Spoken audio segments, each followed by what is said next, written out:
Okay, so that's working. We got everything working. Alright.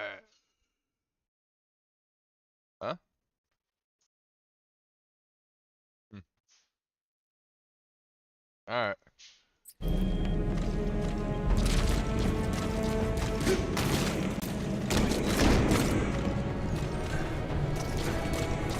You're not seriously leaving him there. Oh man, if I don't leave him there, I can't take care of the freaking monster women outside. But seriously, I can't carry the old man and shoot.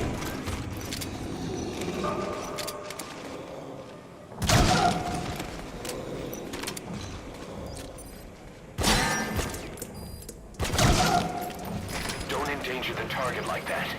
You have to bring him back here.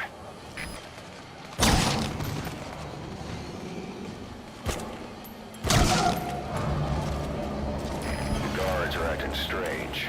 Almost puppet-like. It could be the skulls. Damn it, they're controlling those soldiers. Be careful.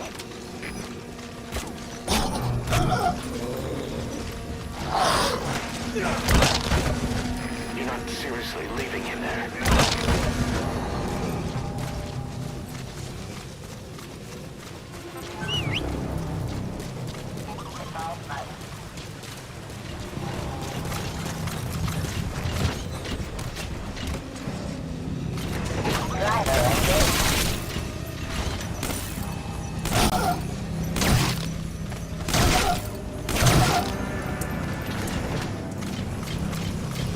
Don't endanger the target like that.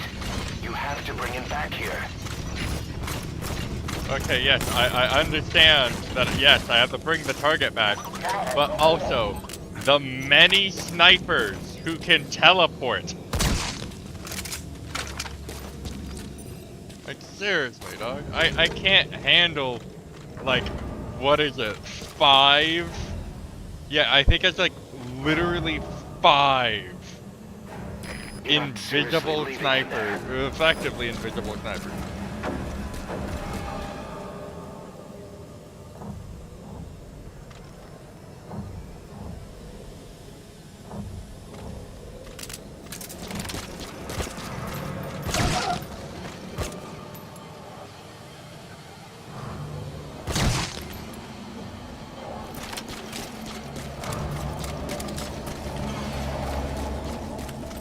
Don't endanger the target like that. You have to bring him back here.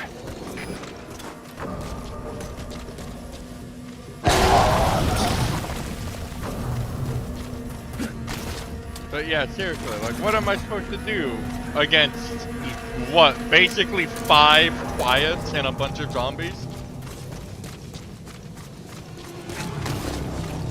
Like, I'd have to be some kind of demented in order to think I can sneak You're through not this. seriously leaving him there. Not just sneak through this with dead weight.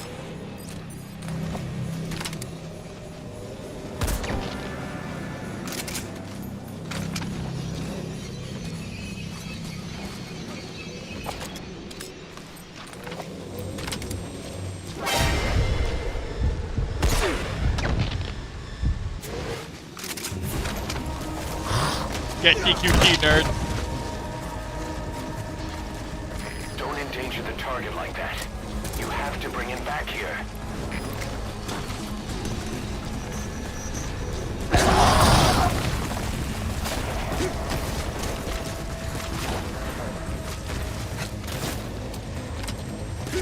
Oh shit. Huh?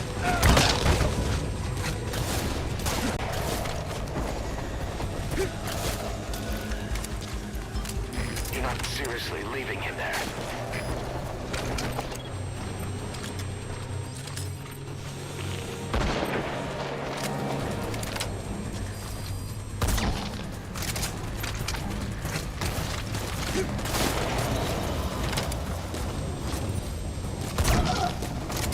One.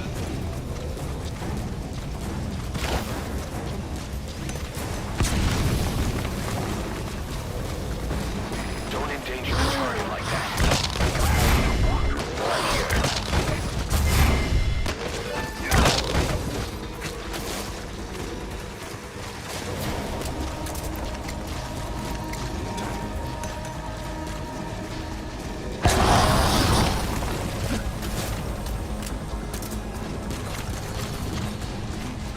Come on, bitch. Let's do this Texas style.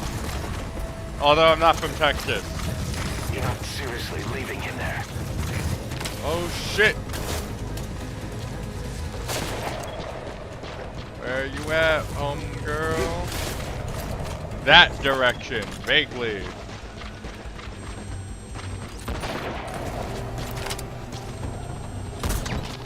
Bitch. Down.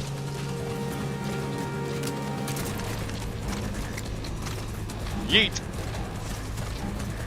Don't endanger the target like that. You have to bring him back here. Oh my god, I'm getting a call? Who is calling me?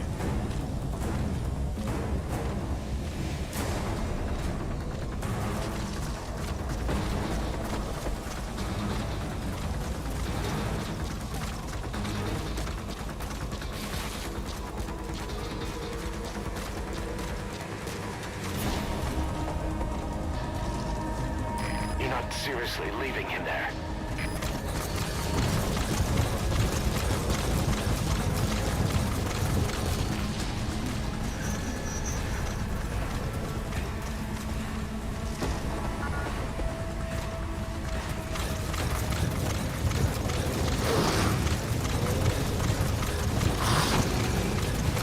See, what we do now is we get D-Walker. Don't endanger the target like that. You have to bring him back here. Hell, not even D-Walker, bro. We're gonna use this bad boy.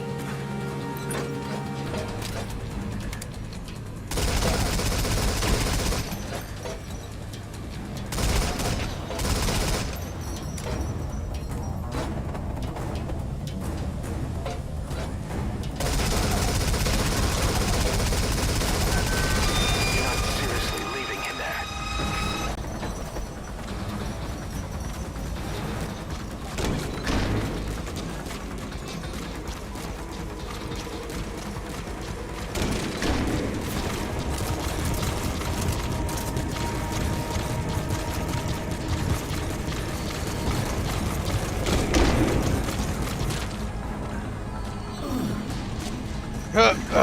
Okay, let's go, old man.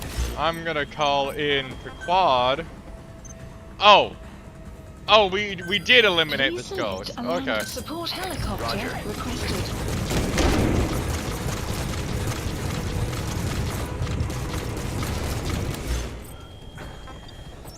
I wasn't aware that we just did that. There was only 2 of them. Because I remembered there being 5!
All these people have to die. Extraction arrived at Mother Base.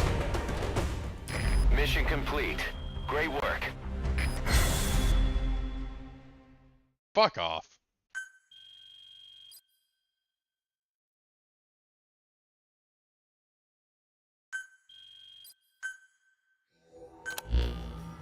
Boss, we found the bodies of the 2 missing Intel team members in Lufwa Valley. We knew we wouldn't get them back alive, but still, it's a damn shame. Don't let their sacrifice go to waste, boss. We need to stop the epidemic at Mother Base. That old man, Code Talker, he's the only hope we've got.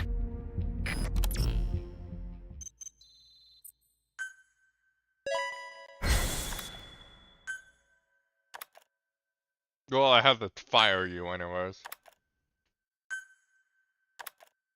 And I have to quarantine you.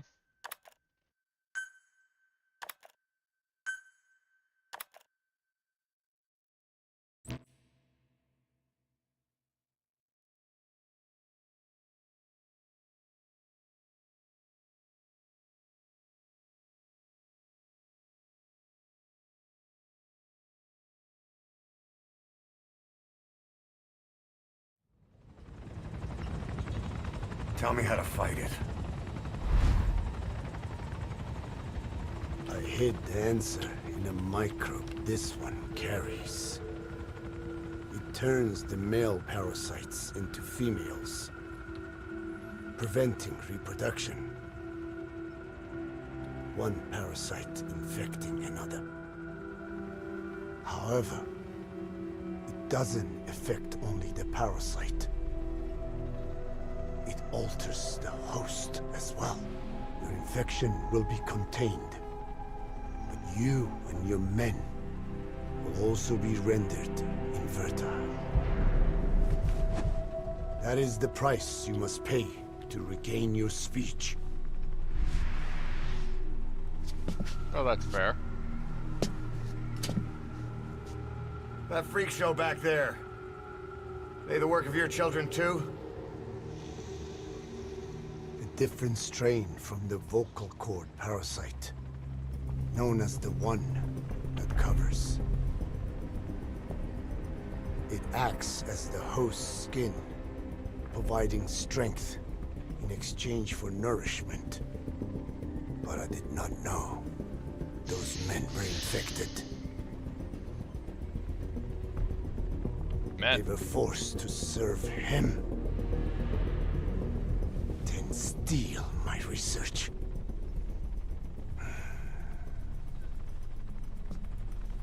Have you seen one of their vehicles? The yellow cake. Captured a convoy they were escorting. Cargo, some kind of mineral. What became of it? The metallic archaea? Clouds ahead! It's them. What? We got hit by a to be continued? I guess I have to end stream here. Thank you all for watching. I'm messing with you, Thea. Don't worry. Your tiny little brains about it. Boss, are you okay? So the vocal Mission cord list parasites that have updated. infected Mother Base. They're ethnic cleansers designed to silence those who don't fit into Skullface's worldview. We can't allow him to have such power. Go over the mission details and get going ASAP.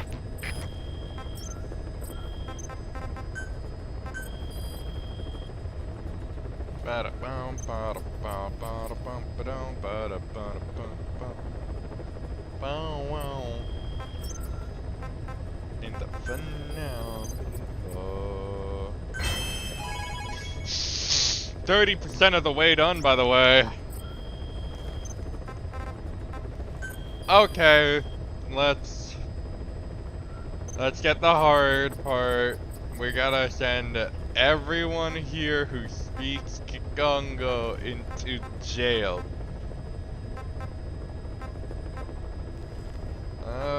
Copper Gecko, you're clean, Ukrainian, Turkmen. Caution, rain approaching. Fighting pythons, Lagana, Thurkman, Afghans. Alright, we're good.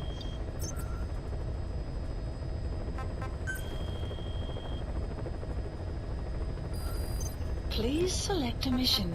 Please select a mission.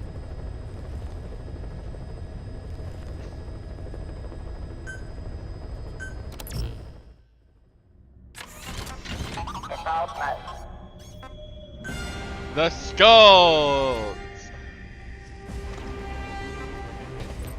I want a different gun.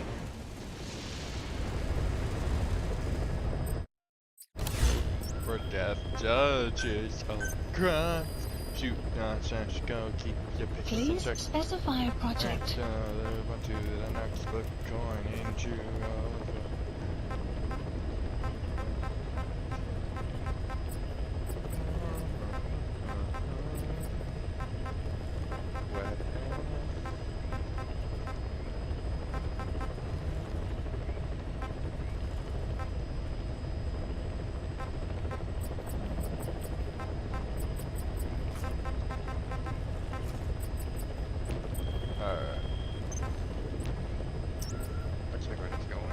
Please select a mission.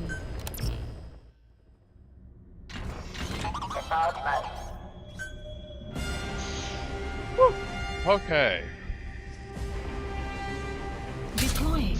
Ba-da-ba-da-ba-da-ba.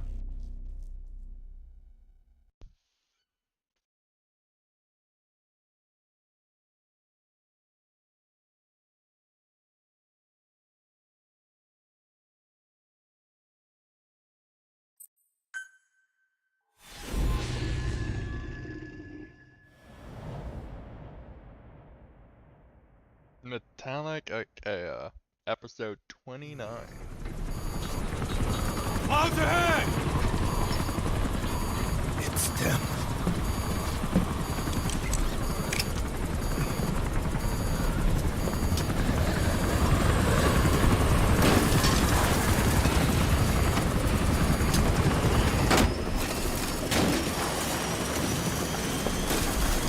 Oh!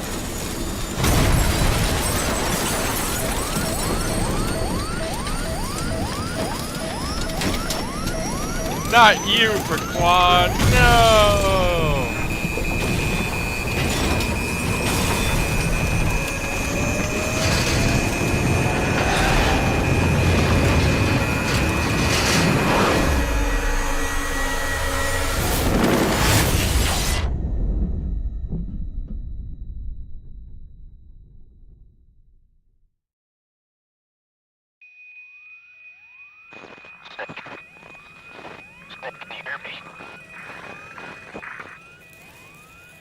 Sorry. Are you okay?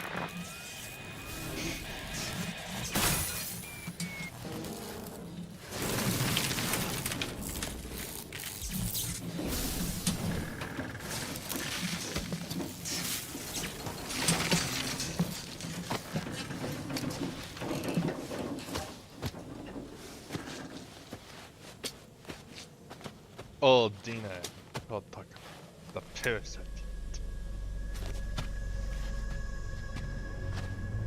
They deadass rusted the entire thing away.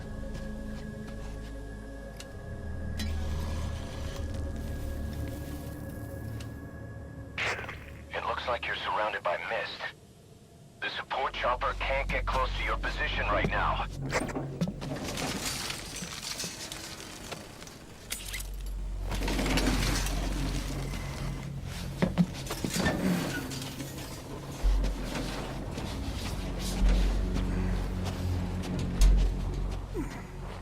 Hurry!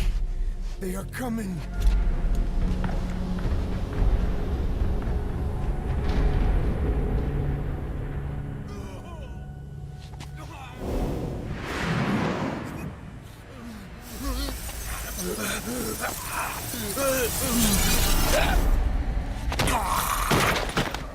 Time for the fast motion, zombies. Oh. Oh, they squelch. Oh, they squelch.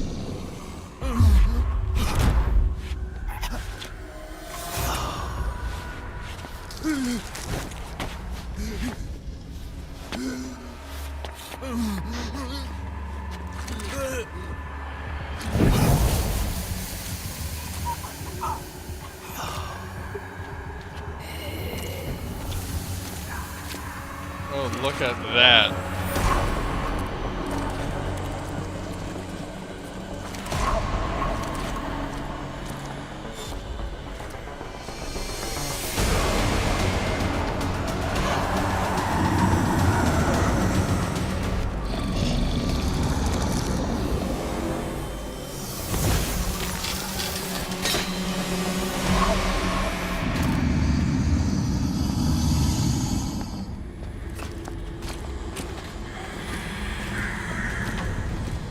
We are their quarry.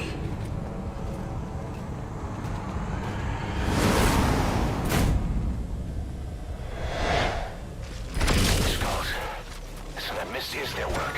We won't be able to send in another chopper for now. Boss, you need to eliminate the skulls. Cannot lose CoR.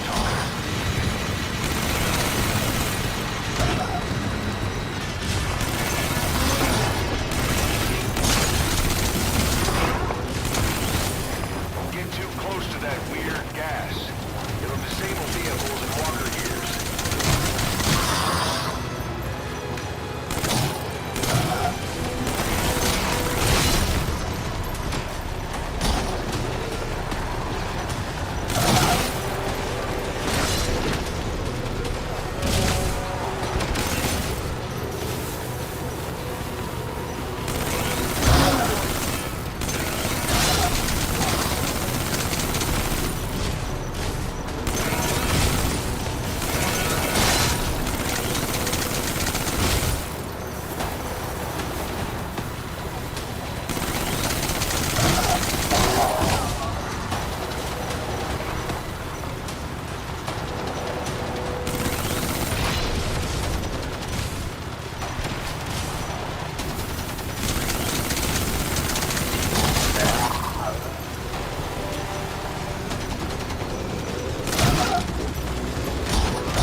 And wait there.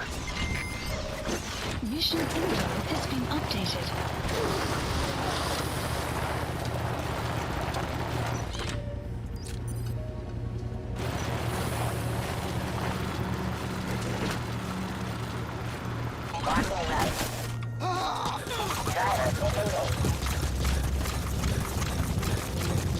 Okay, but this would be legendary.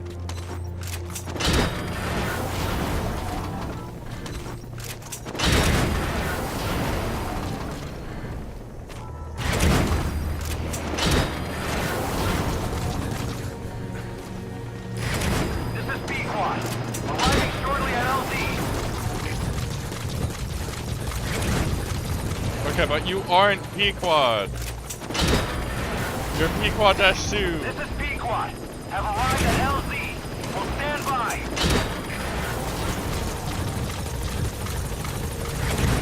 Support helicopter has arrived.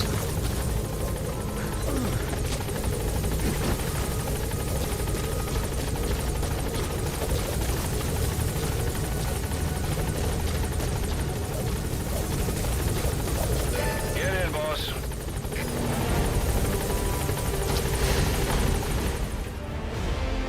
Extraction arrived at Mother Base. Immortal. Development Completed the project metallic has been Archaeo. Mission complete, boss. Eh.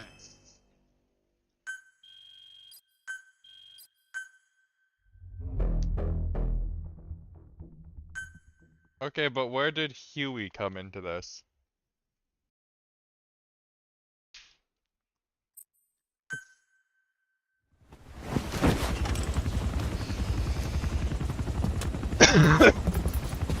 Oh, hey, look, it's also a lot easier now. Skullface is no longer in Africa. The nuclear test was a success. Now they turned their knives on me. Satellites didn't read any test. Neither did seismometers.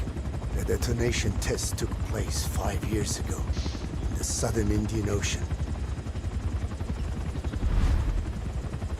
final test was the opposite. To prevent detonation. You mean? Skullface plans to sell nuclear weapons that he retains control of. It's not like hawking small arms to militias. Indeed.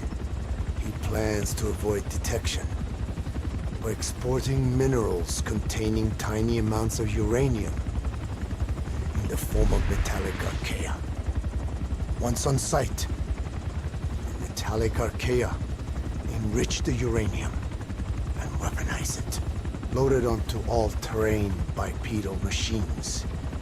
They ensure any country, armed group, even the smallest terrorist cell, can become a nuclear power. Holy shit. Bipedal. Stala. So that's why they needed Huey. A nuke business to replace the arms business. And Skullface owns the market. The very atmosphere of nukes, anywhere and everywhere. Deterrence on all sides. So that's why he ran a non-detonation test. Yes. Another metallic archaea instantly overrides the criticality generator. A fail-safe only he controls. Any such weapon can be deactivated whenever he chooses, regardless of who owns it or their intent to use it. Nukes. Controlled by a man, not a country. If they proliferate, conventional nukes lose all value. Political, military, and economic. The two superpowers become powerless. That's... Well, that's one of two things. Key item, skull machete. That's... The R&D and medical teams have come up with a proposal for a new suit that applies Code Talker's research. The Parasite suit. Apparently, it can recreate some of the Skull's unusual abilities. But in order to use those abilities, it needs parasites. If you want to wear this suit, you're gonna need to get a hold of parasites by extracting skulls. Okay. That's actually kind of cool. I like that. I'd use that. But we'd have to extract skulls.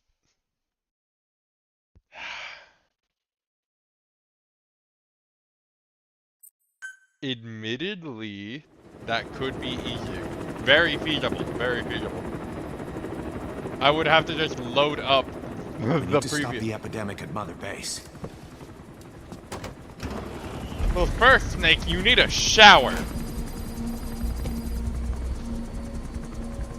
About the pathogen spreading through Mother Base, what's your opinion? Textbook symptoms of vocal cord parasite infestation. And judging from this casualty list, it is the Kikongo strain. I knew it! Meaning, a breed of parasite that triggers symptoms upon detecting enunciation specific to Kikongo.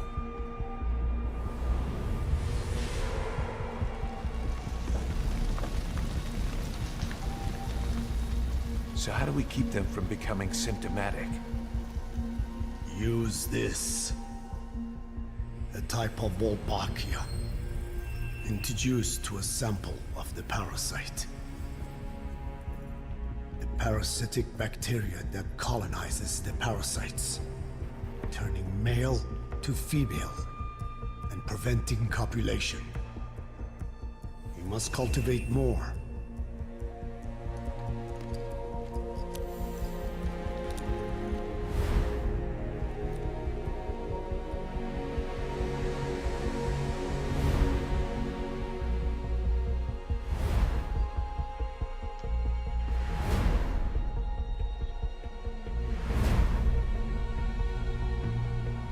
Okay.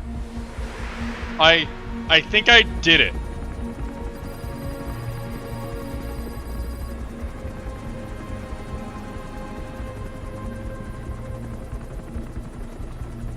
I do think, however, that there is an achievement Thanks to Code Talker, for we've managed to put a stop to doing any it new with vocal cord 0 parasite infections. deaths.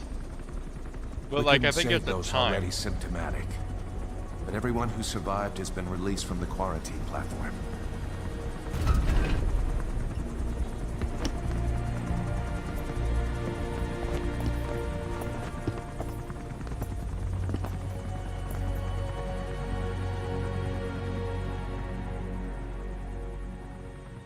Skullface will pay for this.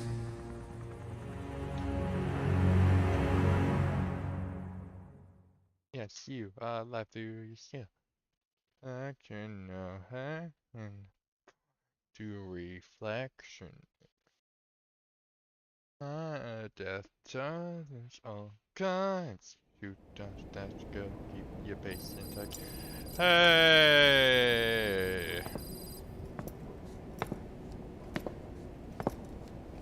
It's our good friend Huey.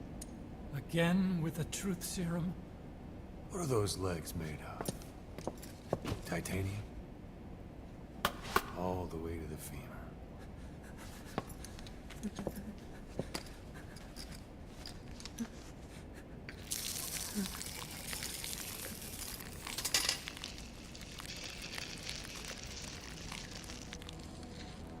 Metallic archaea. Sahelanthropus. Where is it? What? We have to know before his plan is complete. Sahelanthropus is the final piece. What are you talking about? If the Soviets break out a mobile, controllable nuclear weapon, East-West relations will be right back at the Cuban Missile Crisis. The Cold War returns to life, as countries without nuclear arsenals line up for what Skullface is selling. Nuclear weapons proliferate overnight, and on the brink of annihilation, the world maintains its balance. But we know this is all just a shield, a ruse. The cleansing parasites are what matter most. A WMD to eclipse even nukes, and the only one that can still be used. Skullface is the world's greatest threat, and Zero's. The pieces are in place. All that remains is to unveil Sahelanthropus in Afghanistan. They can't activate it without me.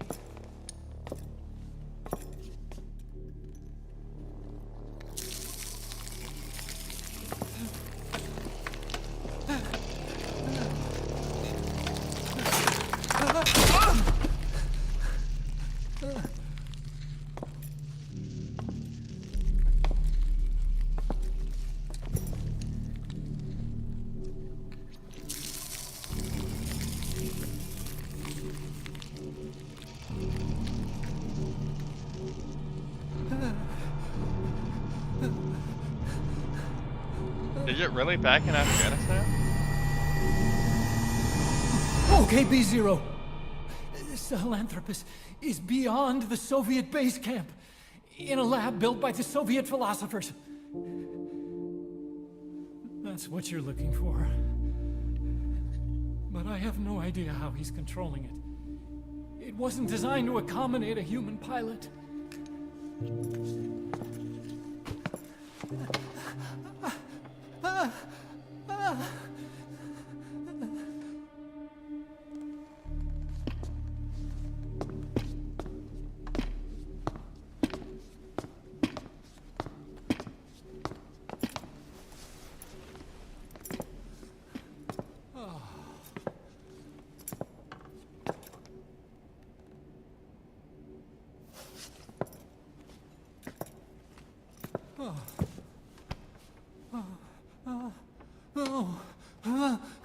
No! No! Wait!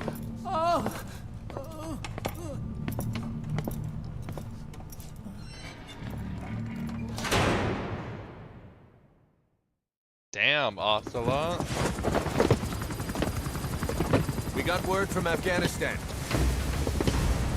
Everyone at the Soviet base camp's dead. No sign of fighting. parasites. Skullface's men then headed north. The target is OKB-0. That's where he'll activate Sahelanthropus. Unless we stop him, he'll go down in history a conquering victor. We can't let that happen. Wipe him out.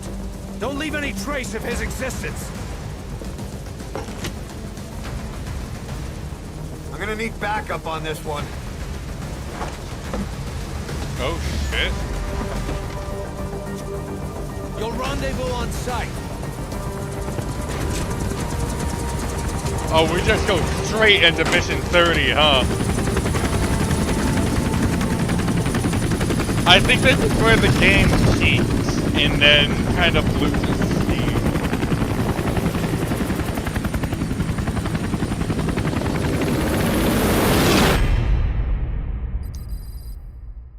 Shit, another to be continued, huh?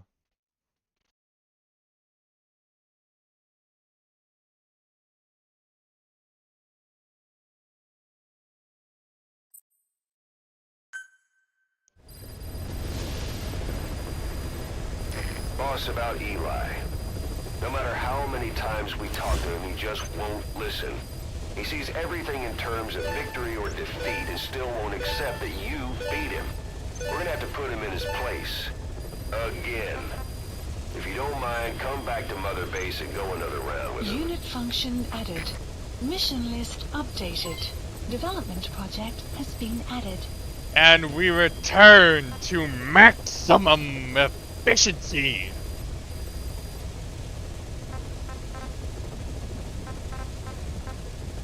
The downside, I need to construct. Ooh, no complex, I don't want to die.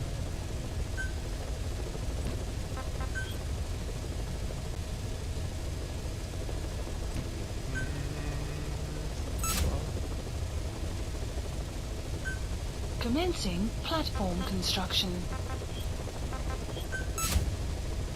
Commencing platform construction. Commencing platform construction. How many coins is this like?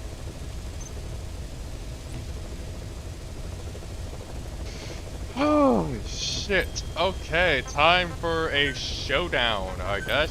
Which means I need bigger guns. Please specify a project. Also, we have dealt with the mother base crisis. Finally!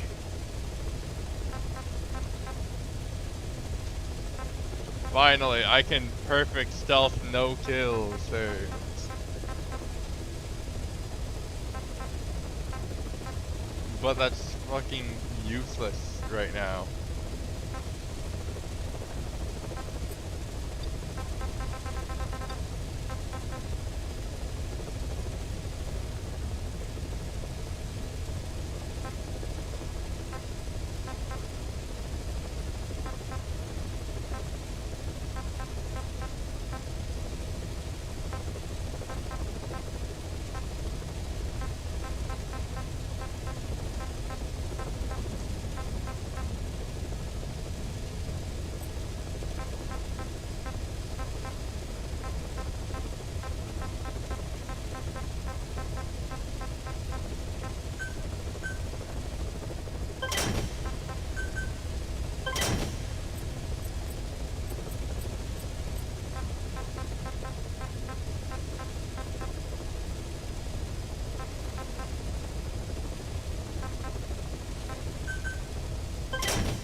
Yeah, I'm just building shit right now.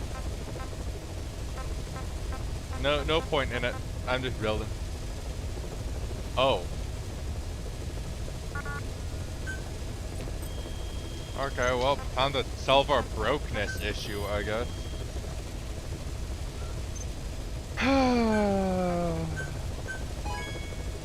Oh, woe is me and my massive supply of diamonds.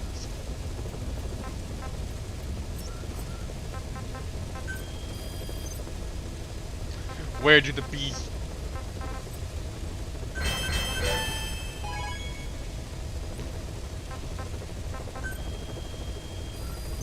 Please select a mission.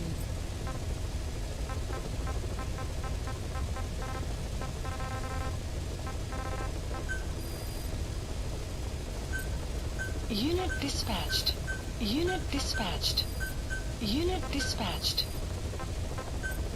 Unit dispatched.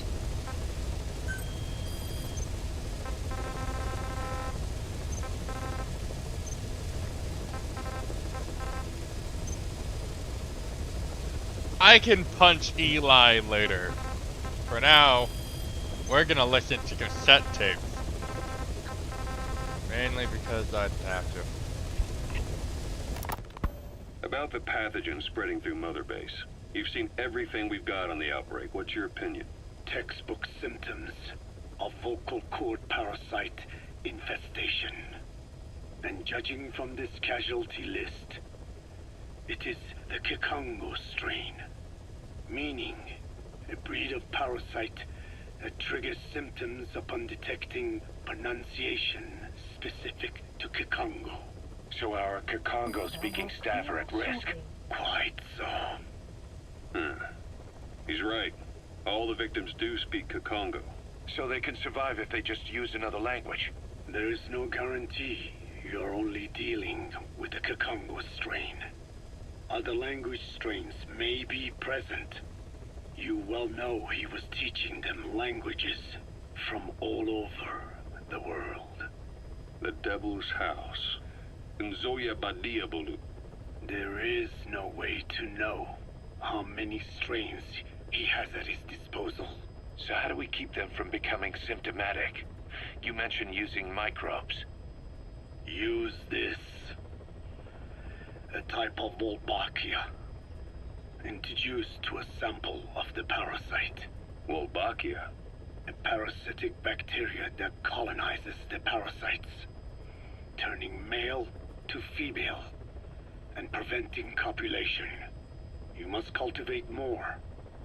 What have you done with the infected bodies? Cremated to stop the spread of infection, but we did keep a few for study. Good. Take this sample, grind it to a pulp, and introduce it to the larvae now nesting in the dead. The Wolbachia will multiply rapidly within those larvae. They're soldiers, not some petri dish. Conventional cultivation methods will take too long. Extract the Wolbachia from those larvae and vaccinate your men. Kikongo speakers first. This is the fastest, surest way. No one is to speak a word of Kikongo until the Wolbachia are safely inside them. I will instruct your medical staff in detail on site. You have the appropriate facilities. Yes, but do not worry. I made a pact with your Bit de Holone on the honor of the Dene. I speak no lies. Keep an eye on him. Will do. Follow me. I'll take you to the medical team. Now, we must wait for the Wolbachia to multiply in the larvae. How is the disease transmitted? If it's carried by insects or rodents, then... There is no intermediate host. So... The vocal cord parasites lay their eggs in the larynx of the host. Most hatch and migrate to the lungs, but some are transported to the mouth through ciliary movement, mixing in with saliva. Saliva. Droplet transmission. Sneezing, coughing. Any food or water containing infected saliva. It would spread fast. Indeed. And when the larvae migrate to the lungs, symptoms can resemble the early stages of a cold, making it easy to infect others. Meaning a simple conversation would be enough to pass it on.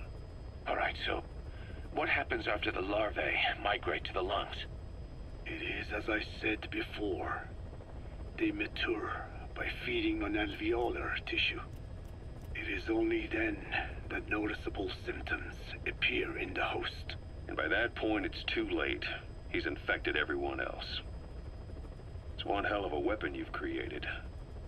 That is what Blag Ana wanted. Something that would spread easily. In truth, he's not the reason. But we will discuss that another time. The Walbakia have multiplied. We're preparing to extract them and begin vaccinating. But is this really the only way? Sure, it'll prevent infection, but the cost? You would rather remove their vocal cords? No. Tactical communication's a linchpin of what we do. What if we were to ban the use of Kakongo? Insufficient. First, there's no guarantee that only the Kakongo strain is here. Second, there is the matter of how the parasites lay their eggs. Before they can copulate, they must be exposed to the pronunciation of a specific language for a period of time, like a container filling with water. But the duration between when the container is full and when the copulation actually begins varies from case to case. In other words, even if the infected stop speaking as a countermeasure, it may already be too late. The only true solution is to prevent copulation through the Wolbachia, or by physically removing the affected tissue. Do any antiparasitics work? It sounds as though you have already tried. Yeah. We tried every one there is, and nothing. I have yet to find a medicine that can remove the parasites. At best, it temporarily covers their ears. Why is that? Because the parasites are companions to us. To remove them inevitably harms the host. Companions? More than you think. And this is why the human immune system cannot eliminate them.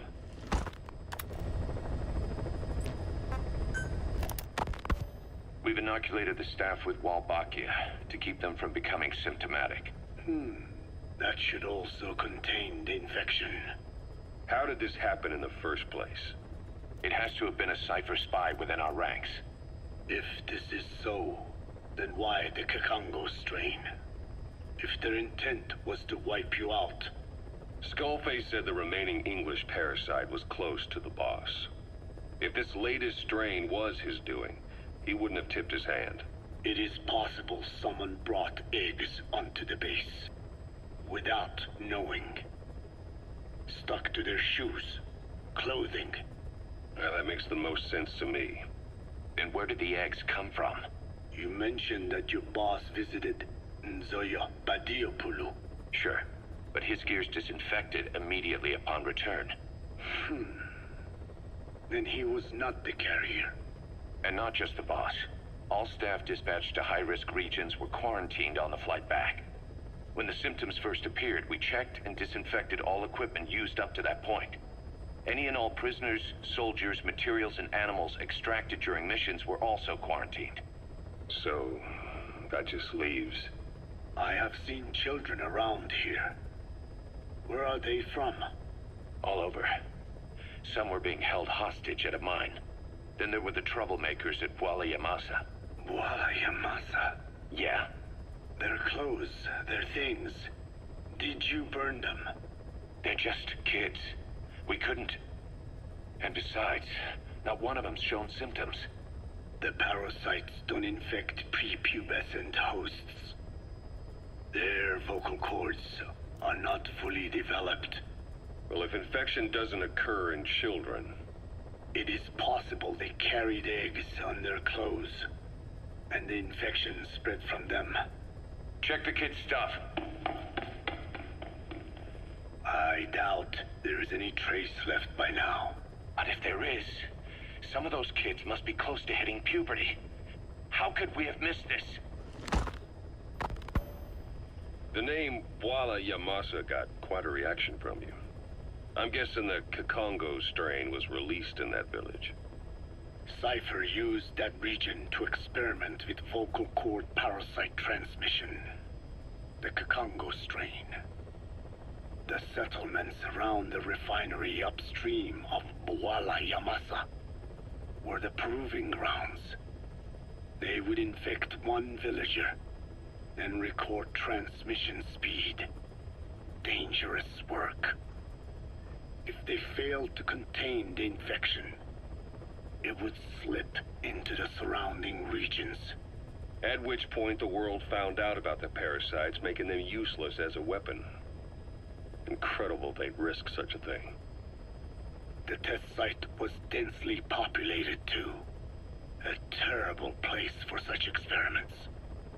No doubt, they thought burning everything would wipe away all traces. The settlements were covered in oil anyway. Who would wonder if one day they caught fire? And so it did. They burned it all, living and dead. Those remains. But they miscalculated. Transmission speed was far faster than anticipated. It may have been the temperature, or hygiene standards, or perhaps the parasites reacted quickly to Kikongo. Whatever the reason, nearly all villages were swiftly infected, and the settlements reduced to mounds of corpses. Making matters worse, the dry season was ending.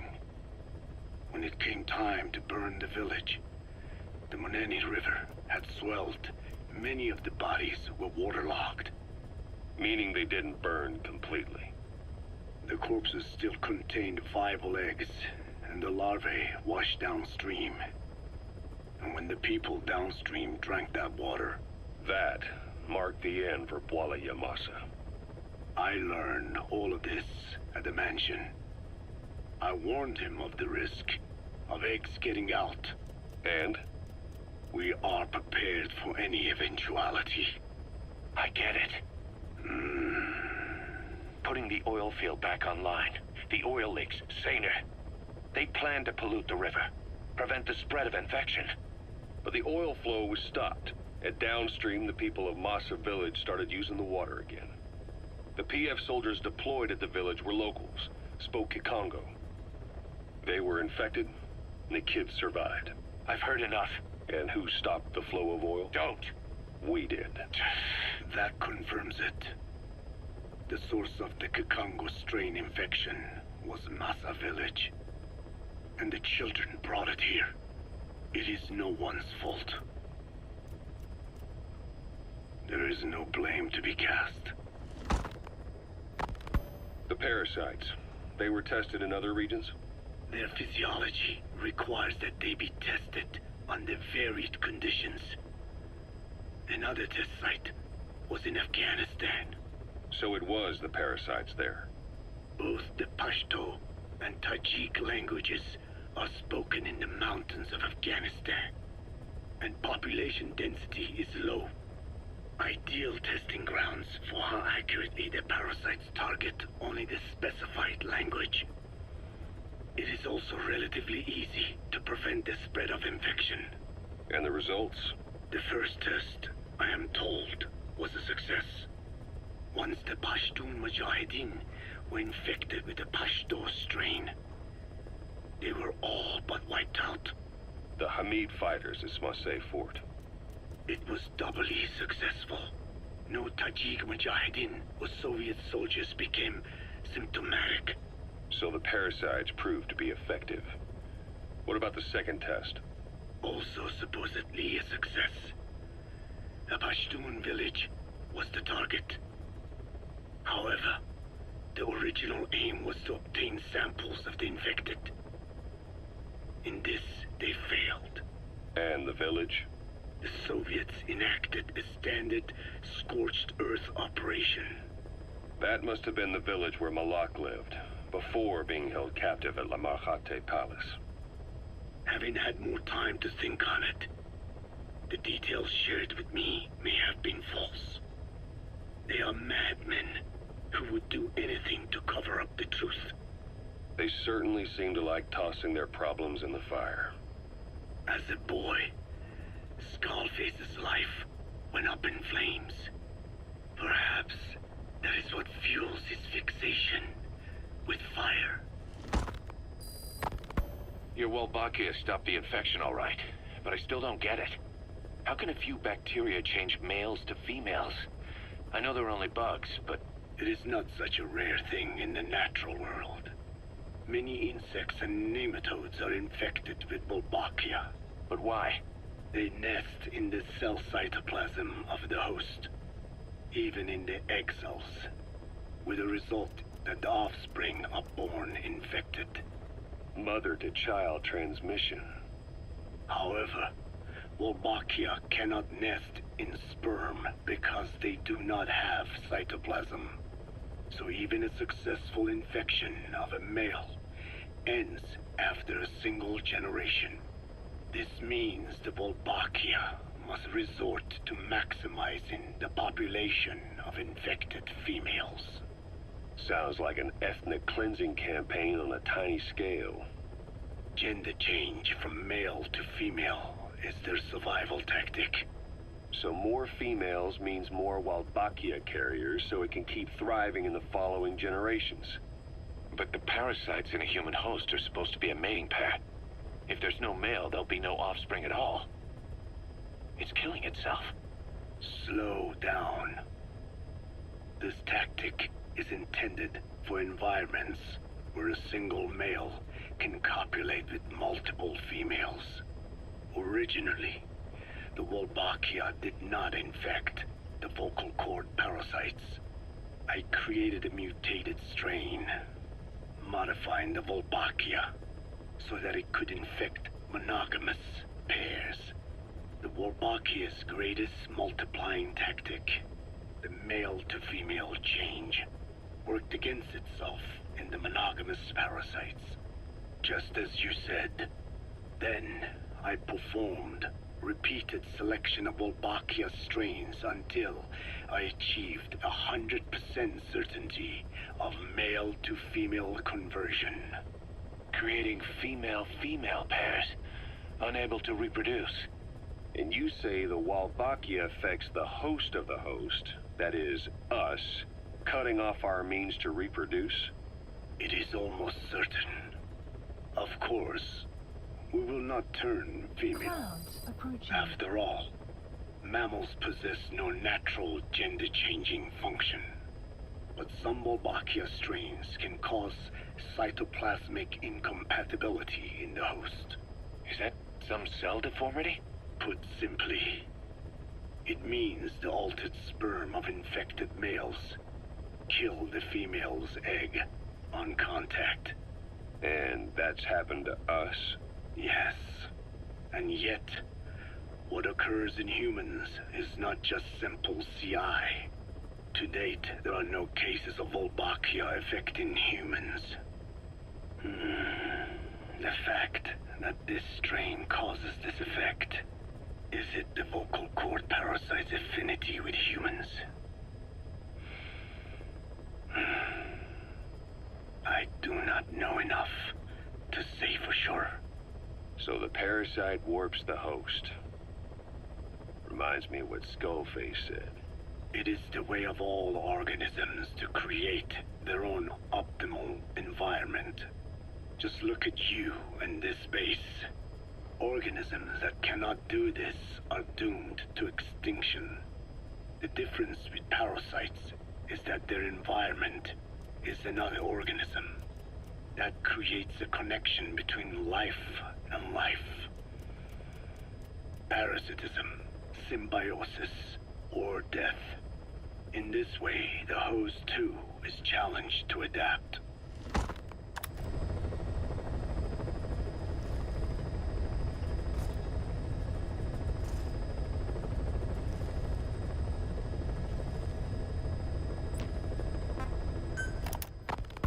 About this OKB-0 Emmerich was talking about. Its location and features match the citadel in the mountains northeast of the Soviet base camp. Built during the time of Alexander the Great, it was left in ruins following one of Genghis Khan's campaigns. Its occupants changed time and again due to war, and it was expanded on more than one occasion. Ultimately, it fell into the hands of the Soviet philosophers. The Soviet army was using it as the headquarters of its Afghan invasion force. But it would seem that Skullface's connections with the philosophers gave him license to develop Sahelanthropus there. And that's what Emmerich was doing at the place, before he got the axe. But OKB is a designation the Soviets use for weapon design bureaus. There's no way they'd have one of those in Afghanistan. And in principle, the numbers that follow OKB are always integers above 1. There is no 0. Perhaps this was a secret facility of the Soviet and Chinese philosophers dating back prior to World War II. Though it's more likely Skullface just picked a fake name that more or less fit the Soviets' pattern.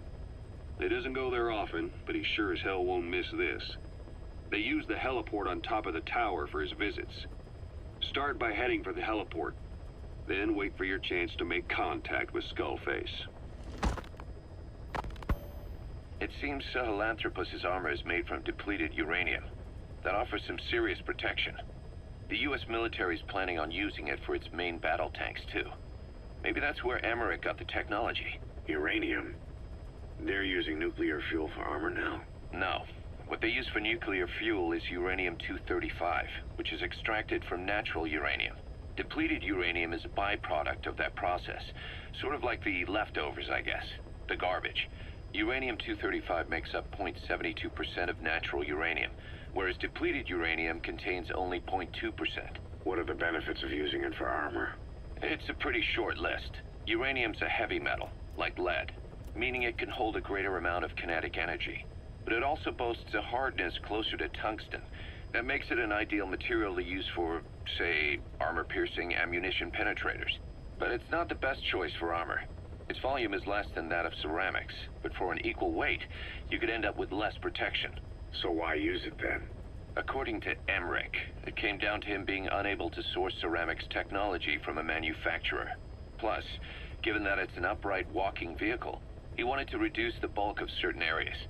Despite all that, depleted uranium still makes for some tough armor, and Emmerich says it's been proven in live fire tests.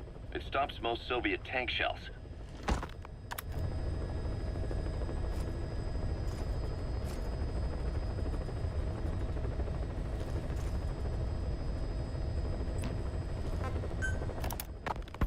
Code Talker, what are the metallic archaea? Volcanic craters, spewing sulfur. Rain approaching. Water, hot enough to boil your skin off. Ocean depths of 800 plus atmospheres. Wastelands radioactive enough to kill you where you stand. There are groups of organisms that survive despite. No. Because of living in such environments. I've heard about them. Extremo... something. Extremophiles. By selecting certain species, then subculturing and repeatedly modifying them, I created a metallic offspring of pure archaea. They subsist on metals rather than organic matter. And some of them even consume uranium? Yes. Uranium enrichment archaea metabolize only uranium-235. As a result, they produce weapons-grade enriched uranium. How is that possible? Consider how plants fractionate carbon isotopes when they conduct photosynthesis. Nature possesses abilities beyond our imagination. So it was archaea that brought down your chopper? Corrosive archaea, yes. They oxidize metals, feeding off the energy in the electrons they receive. What became of the wreckage? We had the R&D team retrieve samples for study in airtight plastic containers, of course. Prudent. We shall extract archaea from it in good time. They should help you fight back against Black Anna. Any chance we could start now? It doesn't have to be a lot. I might just have another use for them. If it's only a small amount you need. That's fine. I'll get the R&D team to assist. Let's go. South Africa was previously suspected of developing nuclear weapons. It already had a conspicuous presence at the UN because of apartheid and its armed expansionism. But when neighboring Angola and Mozambique became socialist countries in '74, South Africa felt hounded into a corner. So it accelerated its nuclear program to protect itself. 3 years later, the Soviets discovered a test facility, and 2 years after that, an American satellite observed a flash in the southern Indian Ocean. It said this was South Africa conducting a nuclear test with the help of a certain ally. Skullface used the situation in South Africa to get this ally to lend a hand. They both wanted nukes, so it was a mutually beneficial relationship. On the surface, anyway. I figure South Africa started getting serious about nuclear weapons production in '75. In '74, the government was still able to get by with bluffing that it had a nuclear arsenal. But the year after, word spread that an independent armed group in the Caribbean was crushed by Cypher for possessing a WMD. That's right, boss. What happened to you and your men was the reason South Africa decided to push ahead with nuclear development. A force independent of any country getting its hands on a nuke.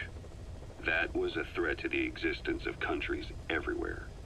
It wasn't just South Africa. Your presence pushed a lot of countries to get nukes. The world was scared of you. You were a threat to more than just the Cold War. If nations are gears in a machine, you had the power to smash them loose and watch the whole world grind to a halt.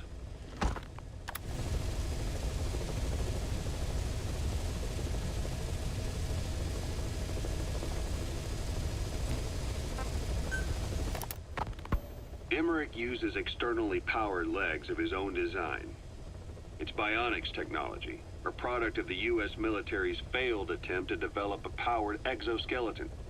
All the wearer has to do is apply a little force, and the actuators continue the movement in that direction. But his legs are unique. Instead of using a hydraulic mechanism, the actuators run off metallic archaea. That increases the actuator's reaction speed and also enables him to lock and release the joints at will. The legs are a nifty little gadget, but they have two clear weaknesses. First, they're dependent on external power, maybe because he built them knowing he couldn't leave his lab. There's no internal battery. That's why they won't work if they aren't plugged in. Second, and this is more than just a weakness, the legs are directly connected to his bones. Could be to minimize signal loss and the order's output to the legs and the drive response from them. Either way, Emmerich has used bolts to attach load-bearing parts directly to his femurs, probably by mimicking surgical treatment for compound fractures and the like. But the end result is those legs and his body are fused together. And that appears to be how he's able to move them so precisely. But that also means that any shock to the legs would be delivered right to his bones by way of those bolts. The same is true if he encounters the corrosive metallic archaea. If the corrosive archaea ate into the exposed bolts, they'd reach the endoskeleton parts and eat through them too in the blink of an eye. The doctor's bones are full of holes to accommodate all the bolts. They're like sponges. If he were to lose the reinforcing parts, even the tiniest bit of force or weight would snap his bones. So when I dangled those corrosive metallic archaea in front of him, he realized straight away what would happen. Life wouldn't be worth living if he lost those legs of his. I'd bet that is what the doctor fears the most. I just helped him imagine what it would be like. Thanks to that, I got the information we needed without either of us getting hurt. You know how he is. He's probably already over the shock. The better you know your adversary, the easier it is for you to get information from them. And vice versa.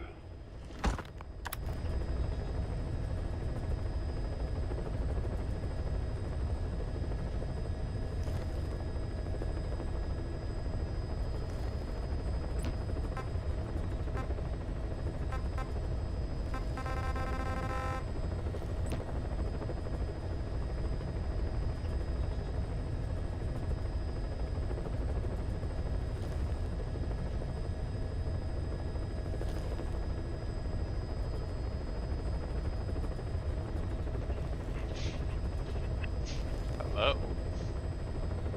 It's me you're looking for. I'm here again.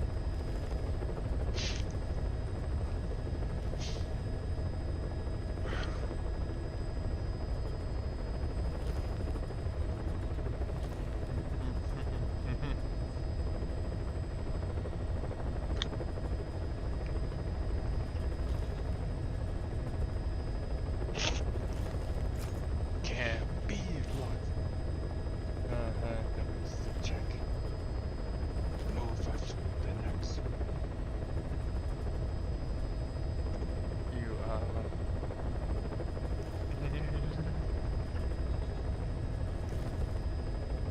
Nice. Be Siri. Okay. So our next mission is again in Afghanistan. Been a while since we've been in Afghanistan. Okay, that was kind of weird. We're slowly getting back to where we were. But I did specify a project. I did kind of expense a lot of resources. So,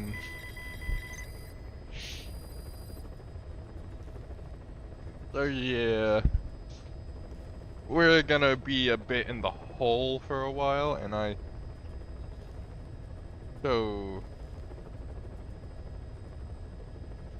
yeah. We're gonna be in the hole for a while.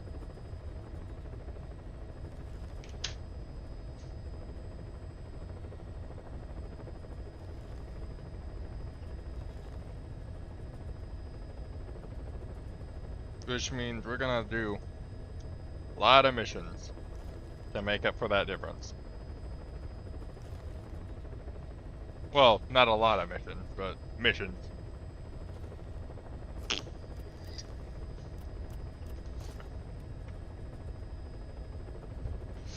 Ah.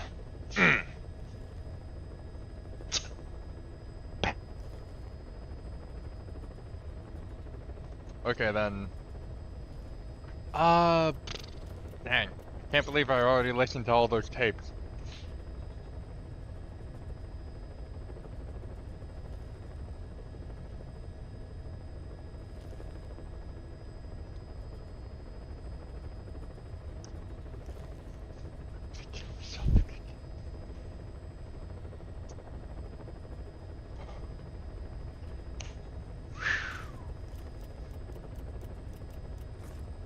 Oh shit, we have 2 people in the brig? What for?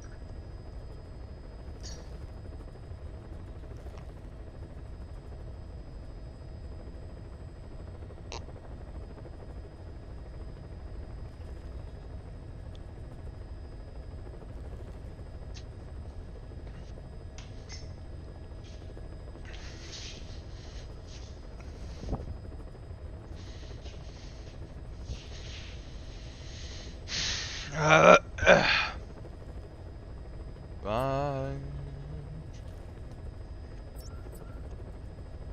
Okay, combat plan. Please select a mission. Thank you all. Unit dispatched. Unit dispatched.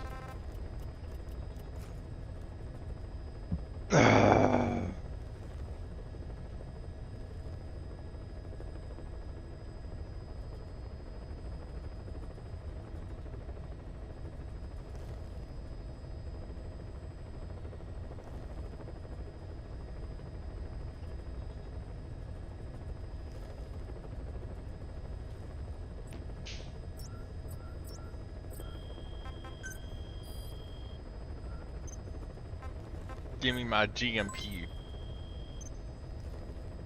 Okay. But first, we must return to Mother Base. For one reason.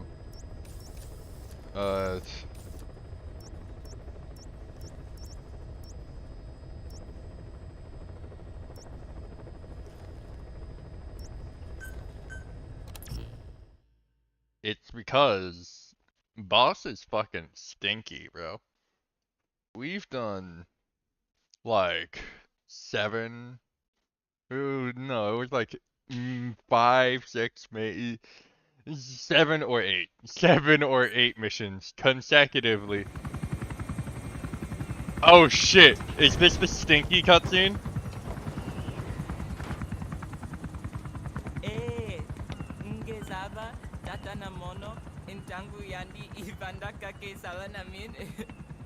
Geke salaka, tata nange mingi. Ah, Eli lolula mono. No. Muzolaka vekutuba.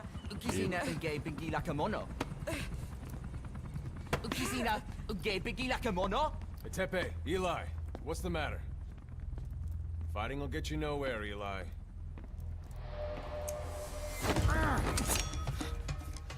Bro. Oh. Cut it out, kid. That ain't a toy. Eli. Don't call me that! Oh shit!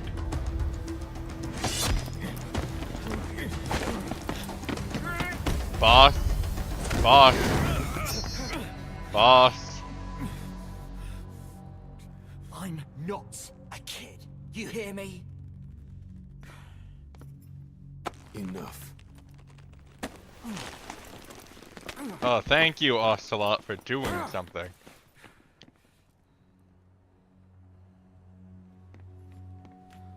You two look suspiciously alike.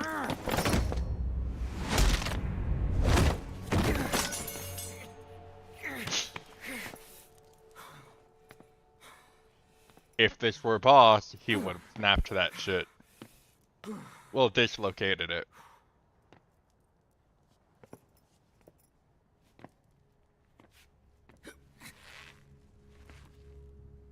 Bro. You don't want this.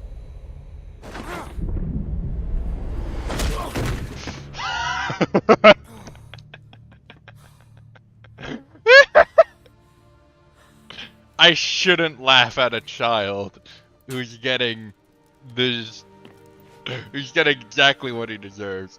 But like, seriously, they do kind of share that appearance. I don't know why. Maybe it's just my brain. Maybe they don't look like anything. Like anything alike. On the battlefield, they use one another's nom de guerre. But here, we insist they use their real names. Well, that hasn't sat too well with Eli. Or should I say, Unyoka ya Mbempe. He thinks his boys are letting us grown-ups walk all over him.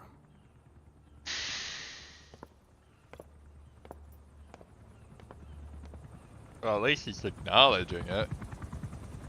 What?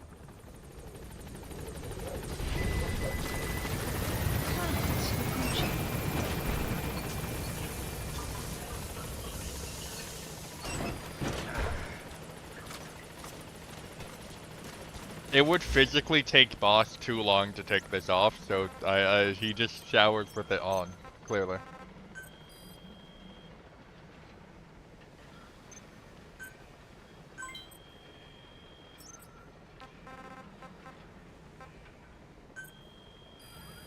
Please select a mission.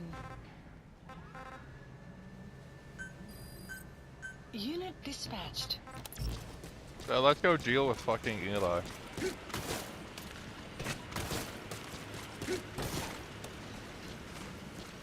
Ba. Ba ba ba. Ba-da. I'm going to beat up a child. Marker placed.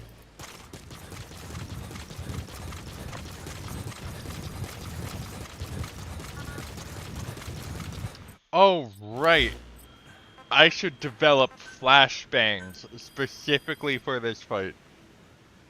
Please specify a project.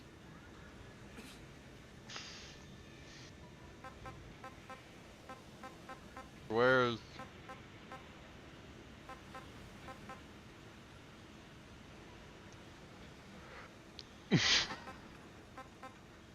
I am going to bully this child.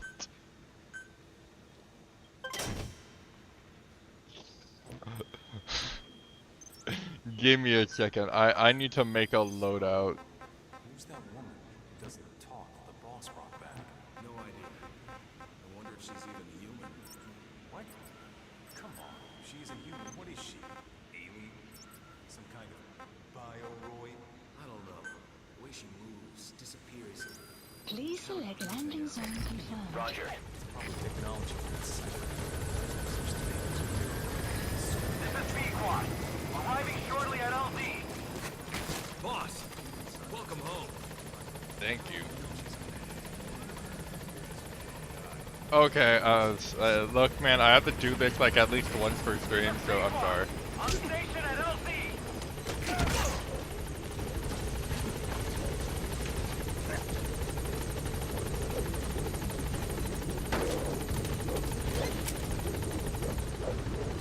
Please select a landing zone. Yeah, alright, I'll just... Gaining altitude.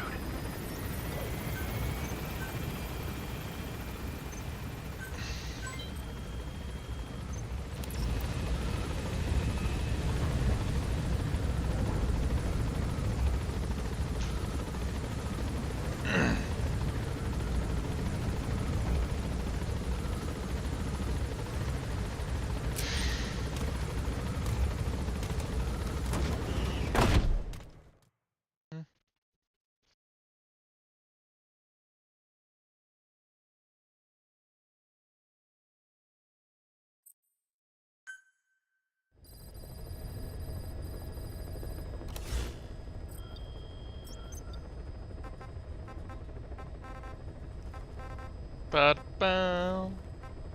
Okay. Please select a mission. Go fix.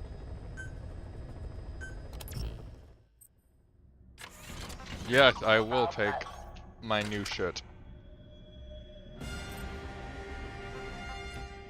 Now give me a moment. I'm gonna have fun. We're gonna take this. Wait, no.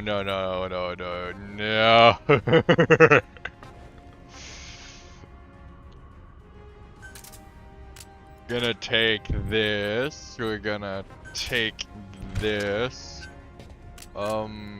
What's the most ego tearing? Oh yeah, we have to take the stun arm, and then we're going to take the stealth camo, the night vision.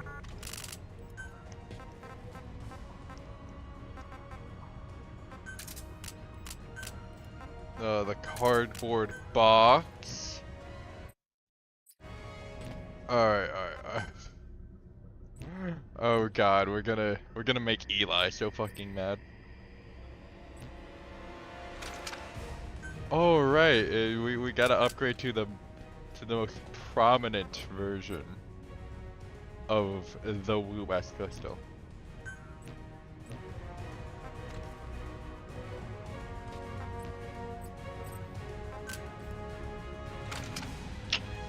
Look at that. Alright, we're not gonna sortie. We just need the loadout.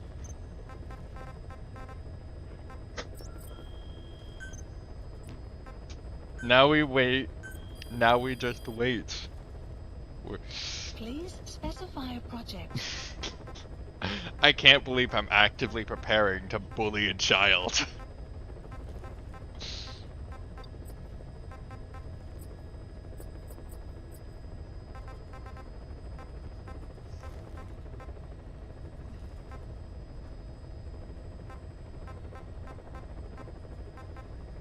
Now I could go one step further and just...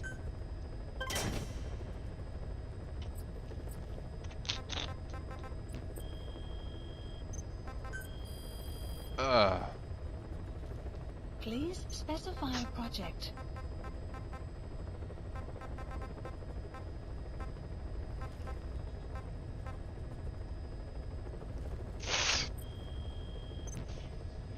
Okay, yeah, I get that we're broke, but I did like 5 S-rank missions in a row. Cut me some slack. I don't care.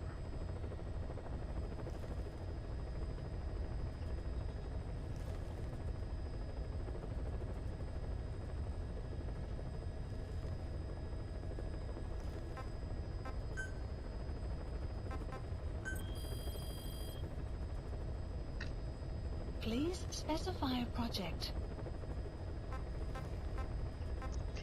Well, I guess we're gonna have to wait here a little bit longer.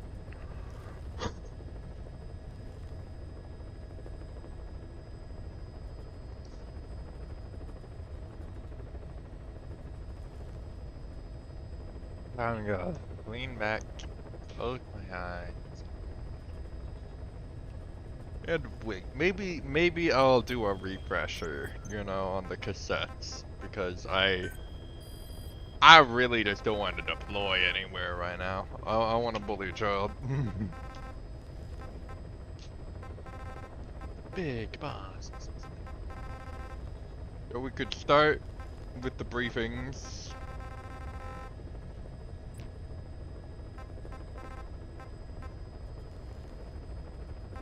No.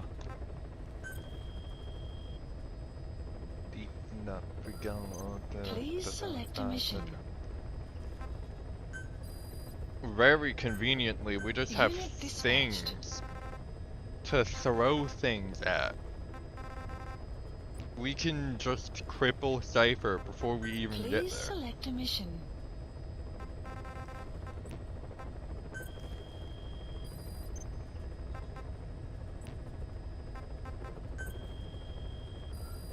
Please Okay. select a mission.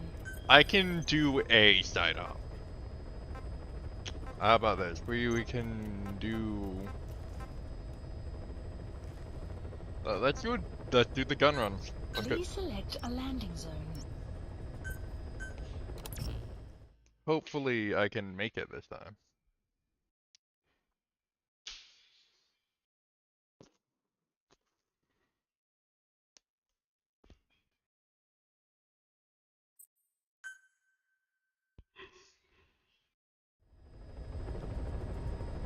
Oh, the shotgun's floating in the air. How did I do that? Oh, that shotgun's floating in the air.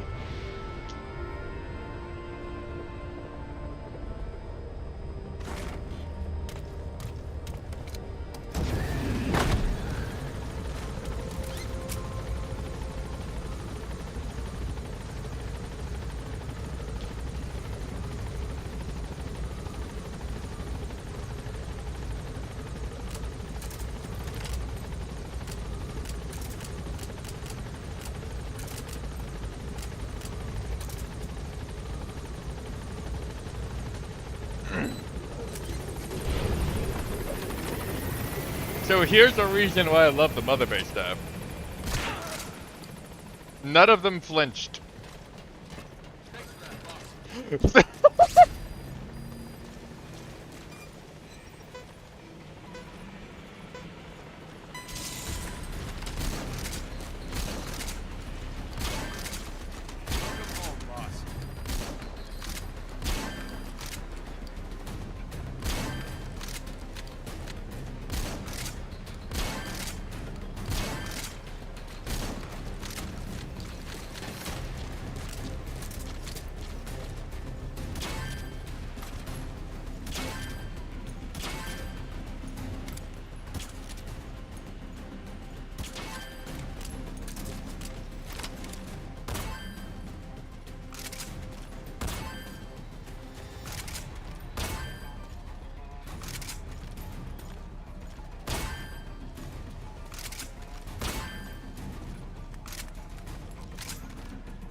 Where are the other ones?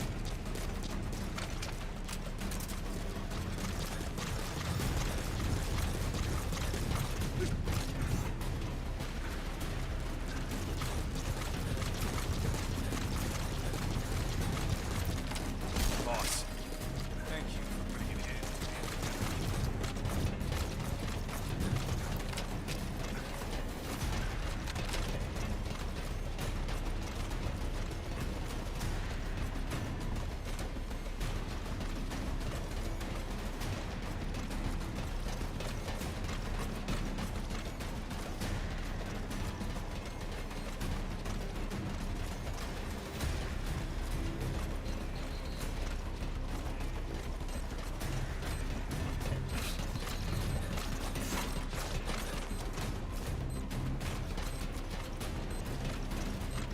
Boss, you need supplies. We're here for you.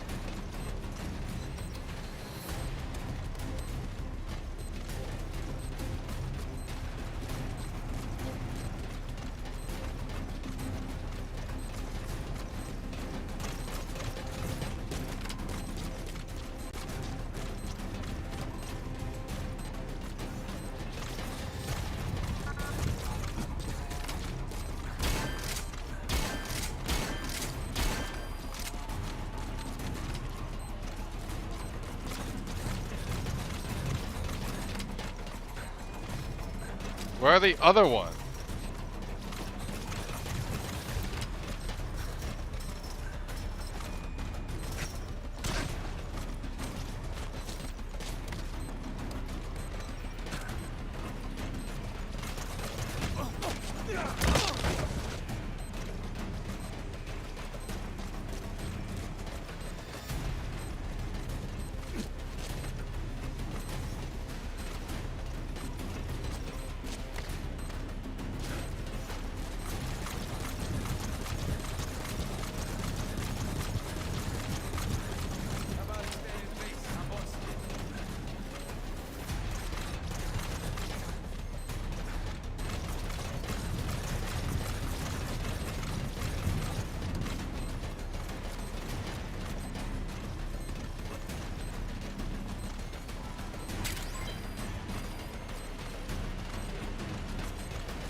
I might deadass be blind. What?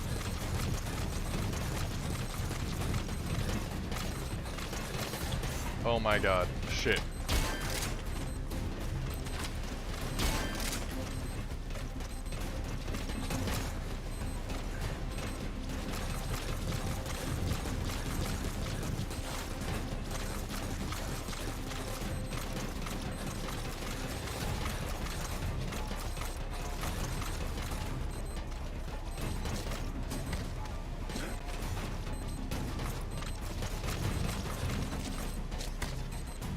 Fuck.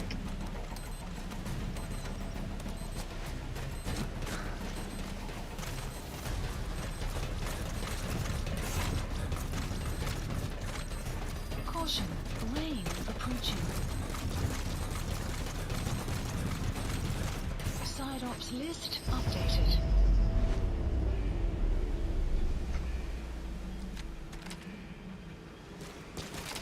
Because of course.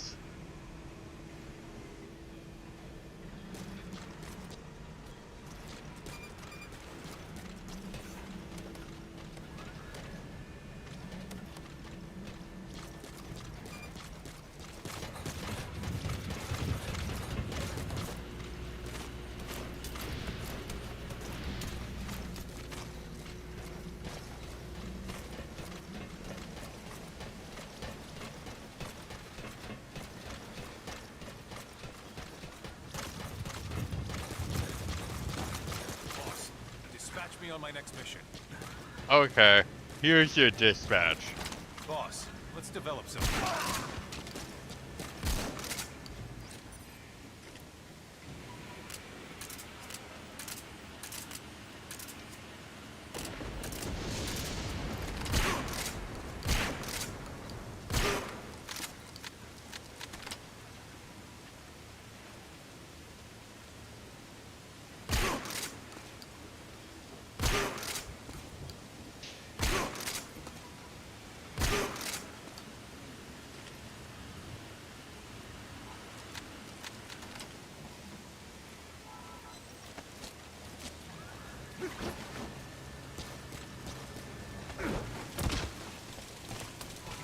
Wait, want to see a way you can get a game over?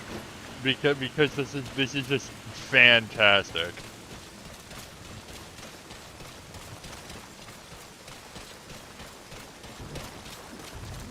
Where is it? I know there's one with the railing exposed. Oh, there it is.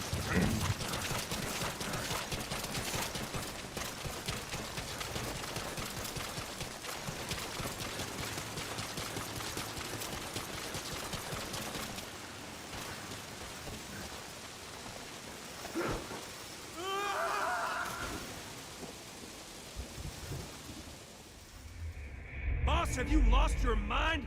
Maybe you're not the big boss we hoped for after all.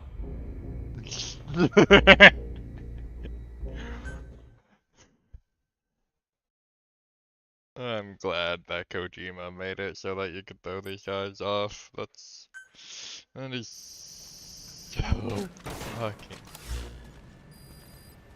discharged from sick bay. Boss, have you lost your goddamn mind? I think you actually get demon points for that. Oof. No, we're still a little bit of it. We're still only a nub. We're a nub. Collected the cardboard box emblem. RNG level up, level 40. Only 40. Please specify a project.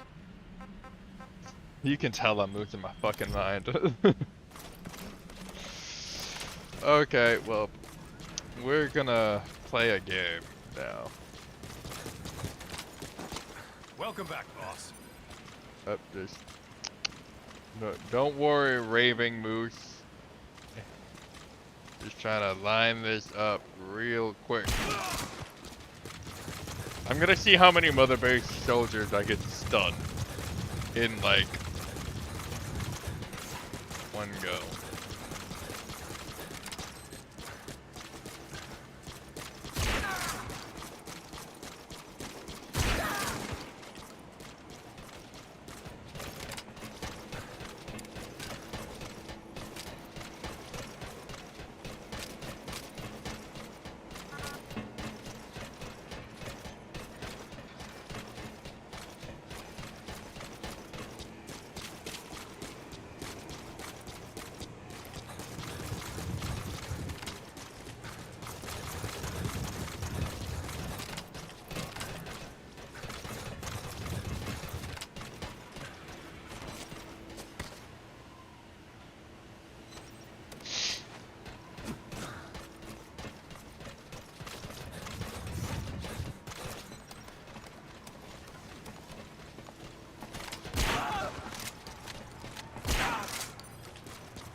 Don't fucking thank me, I tried killing you.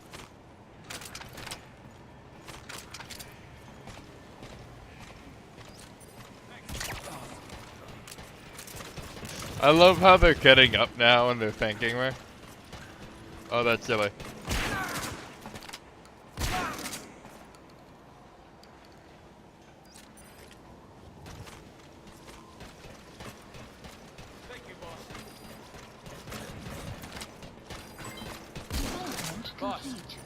Time to train with me? L plus ratio plus ratio. Okay, we have stun grenades now. We can drop them on a child. Yeet!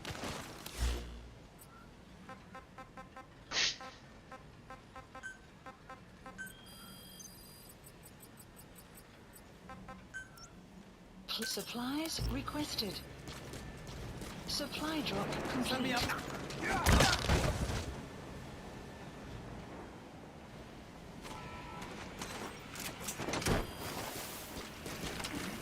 Extraction failed.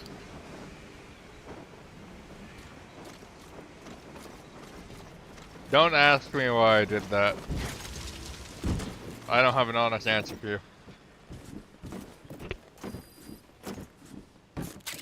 Okay, let's go. Let's go blind. Please select a landing zone confirmed. Roger. Wee. This is P-Quad. Arriving shortly at LZ.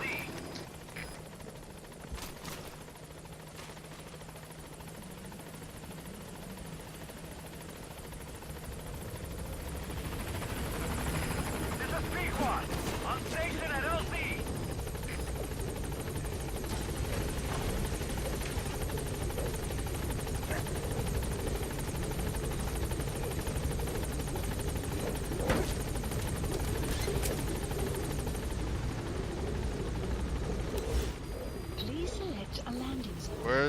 Oh, where is? There he is. Heading for objective. Heading for objective. Yeah, objective. Yeah. Don't worry. Well.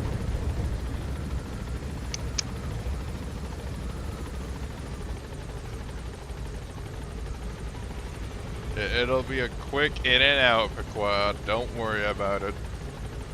Unless they restrict me from using weapons. Which would be kinda cringe, honestly.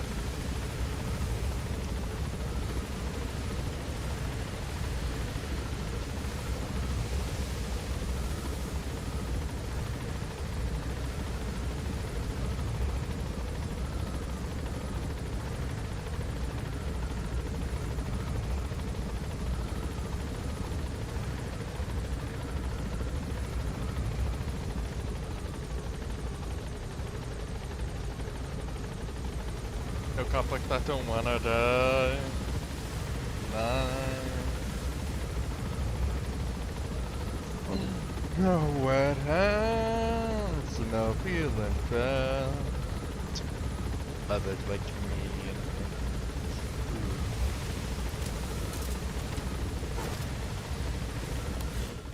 I'm going to teach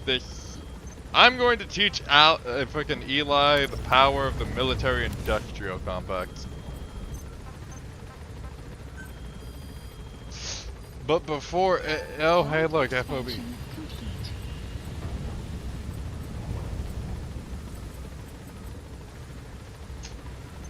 Short. Skills. Clouds approaching. Give me a second, I have to fire some people.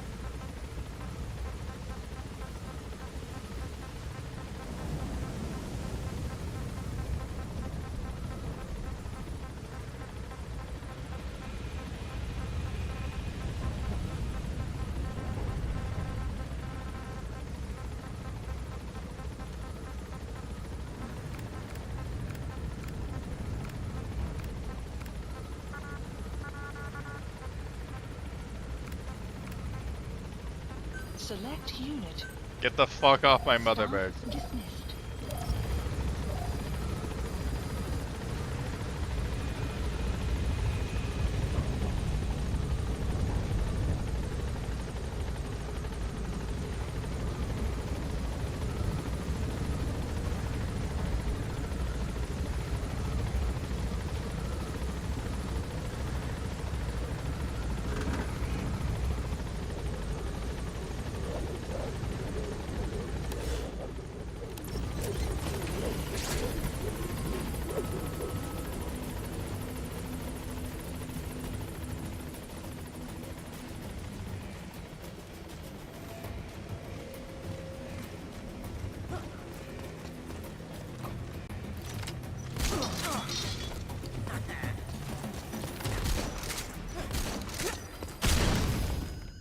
Oh, he flashbanged me.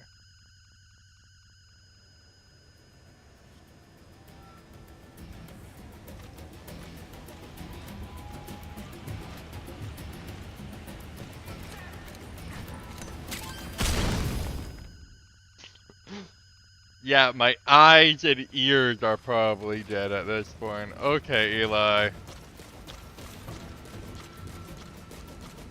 Watch this. I'm gonna put you to night-night very quickly. Watch.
Has that Sign-off brat completed. finally accepted that he lost?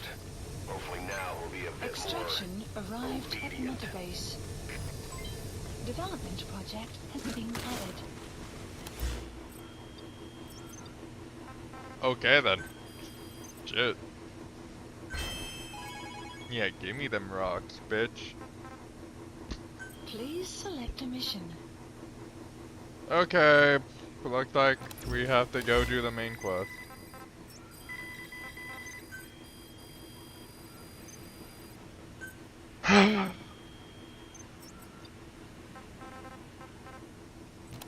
Oh, right.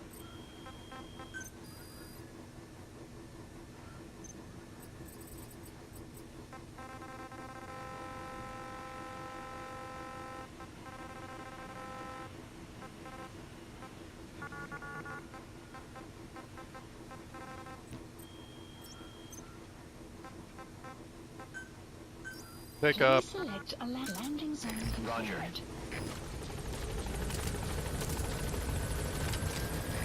This is B-Quad. Arriving shortly at LZ.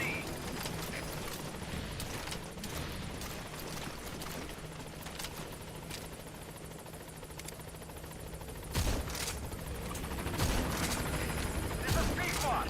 On station at LZ.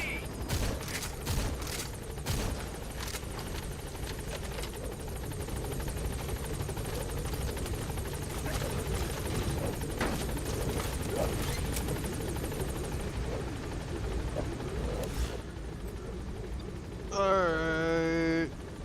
Gaining altitude.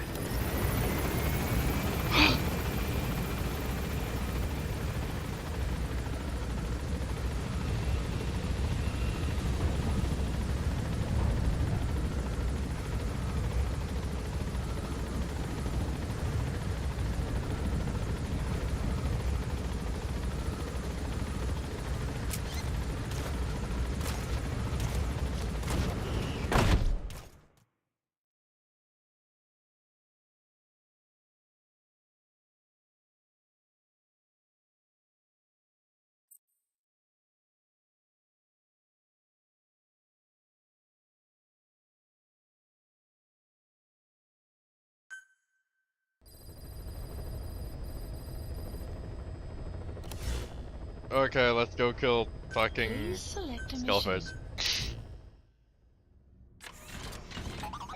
D-Walker. No.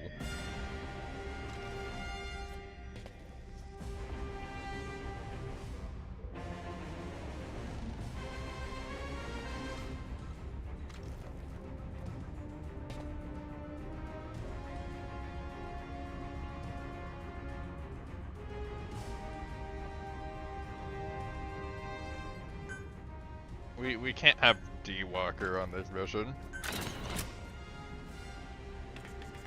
We're going to commit murder. I brought the murder equipment.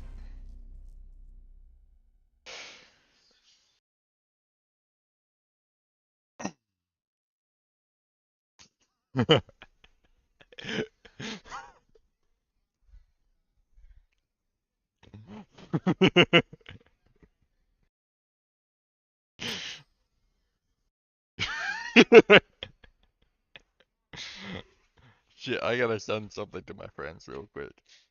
It's Baldur's Gate meme. So I'll bring it up tomorrow. But just so that everyone knows in this VOD. It's a meme about Minthara.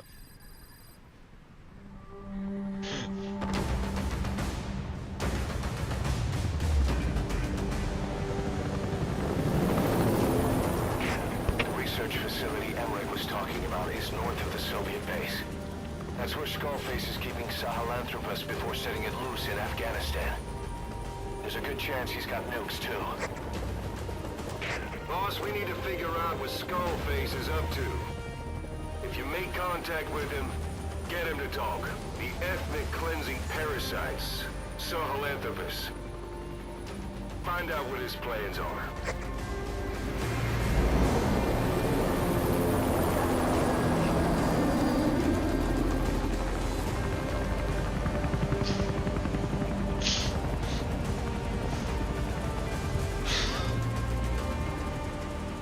do have an orb. All we know is that Skullface's plans are on the verge of fruition. We need to stop him while we still can.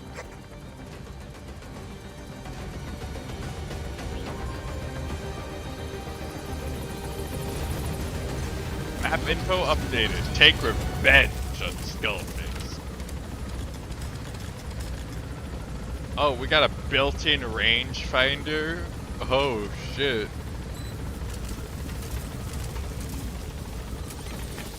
Be careful down there, boss.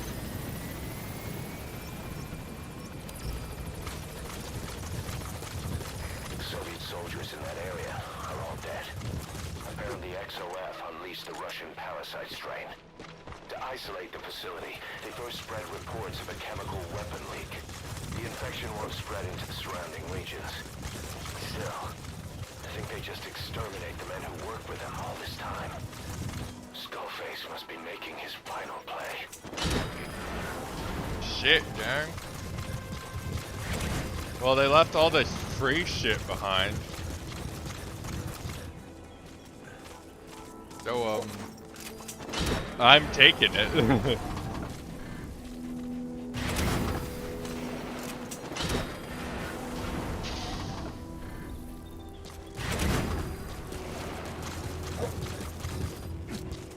Holy shit, just processed precious metals.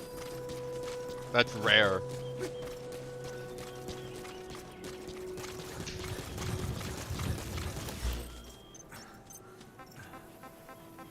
That's like a...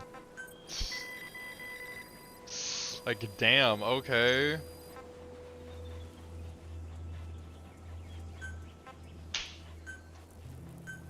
And just like that, we have... Project has been added.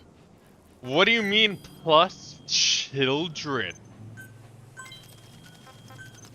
What? Please specify a project.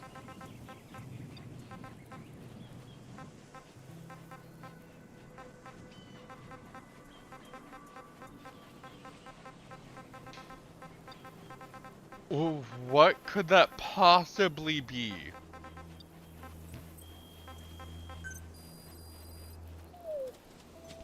Please specify a project.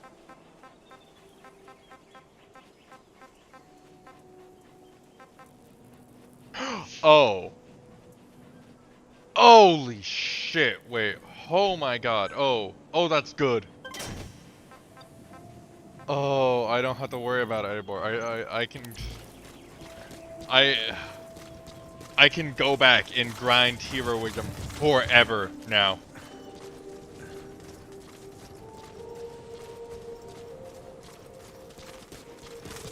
Eli snuck into the cargo on board the chopper.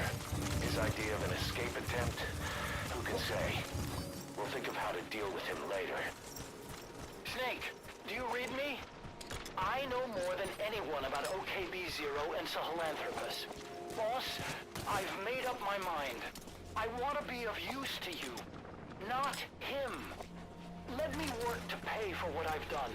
I'll prove it, that I've always been your ally. Boss, I'll be focused on coordinating backup here in Mother Base. XOF has occupied the facility. Skullface must be close.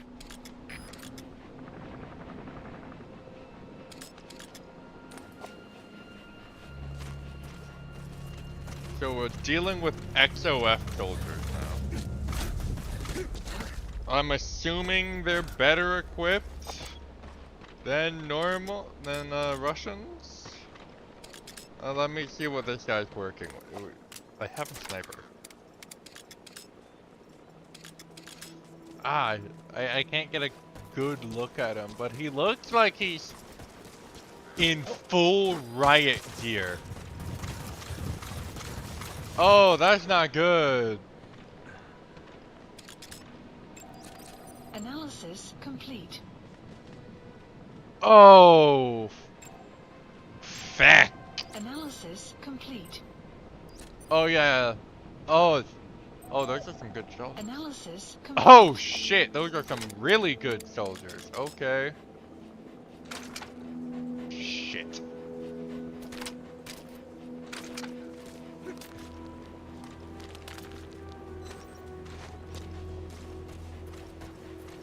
I can't be seen on the approach, like at all. Or else they can and will fuck me up. Clouds approaching.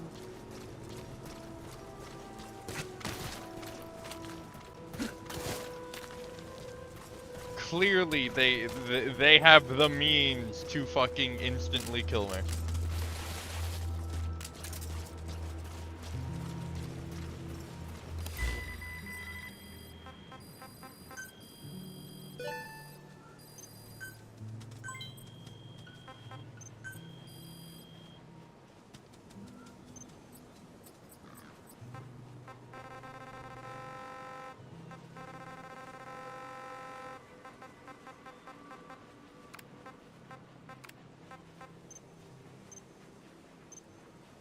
Select unit.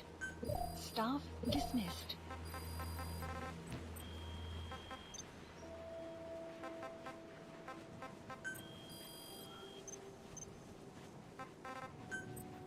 Staff assigned.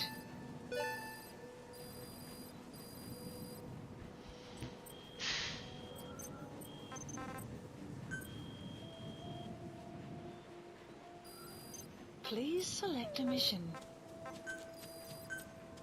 Unit dispatched. Unit dispatched. Unit dispatched. Oh, we're gonna lose that. Okay, give me a second.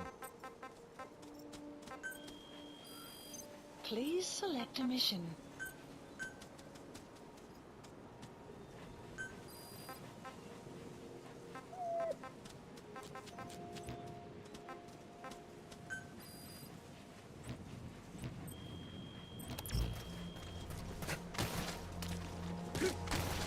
Extraction arrived at Mother Base.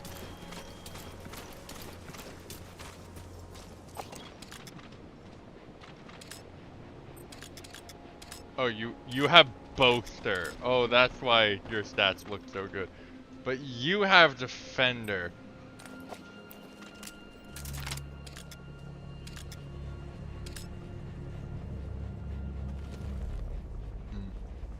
Yeah, I'm not getting through that. You have a Sniper. And that's a Walker gear. Analysis complete. Analysis complete. You're a Boaster.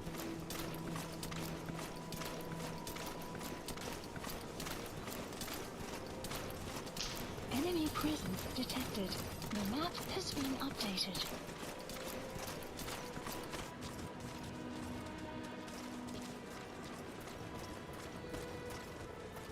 So we can't just stroll up. Big issue, really. Things would be easy if I could just stroll up. But we can't do that.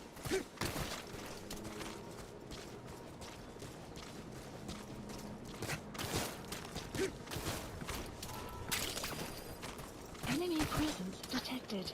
The map has been updated.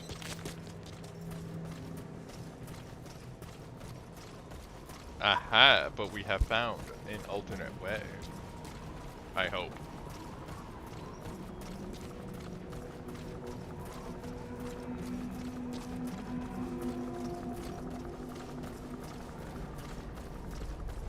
I bet if I try to take off one of their heads with a sniper, like he'll alert on me and just rat me out.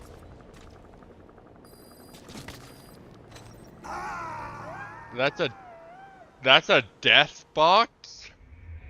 Hey, quit kidding around. Snake? Snake! That's what I'm thinking, Ocelot. What the fuck? Okay. Okay, fine. Fine. I'm gonna use the bathroom.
Hello, everybody. I return at last. Make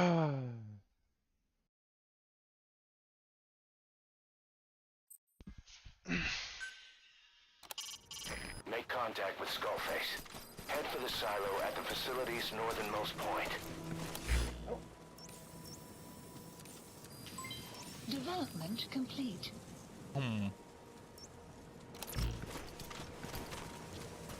In theory, I should be able to hedge. Where am I facing?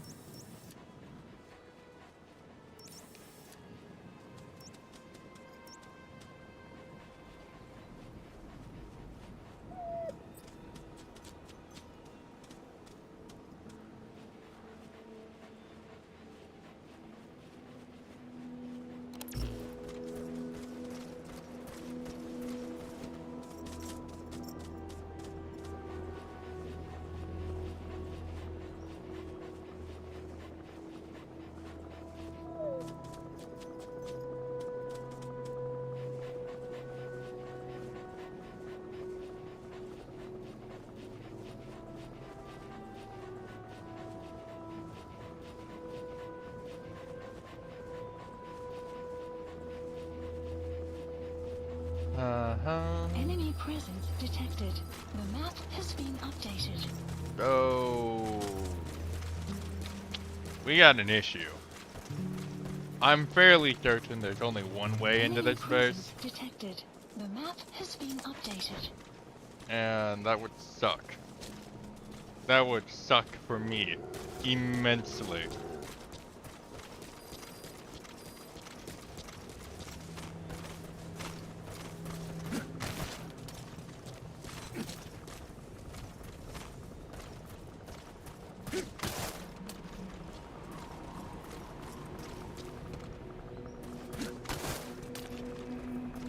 There has to be a way through. See, like right here would be a great spot. Okay. We're gonna have to go. Oh. Sun will set shortly.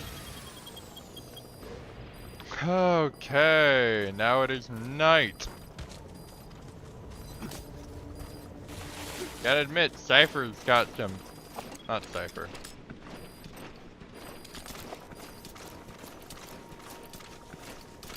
We're dealing with some advanced stealth, anti-stealth maneuvers. I guess maybe Skullface is expecting us. You know?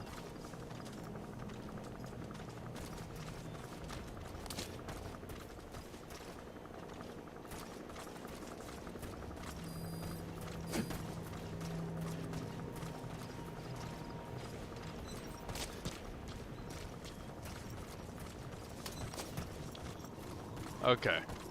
I'm betting Kiwi just told Skullface anyways. That bastard. That rat. That rat bastard Kiwi.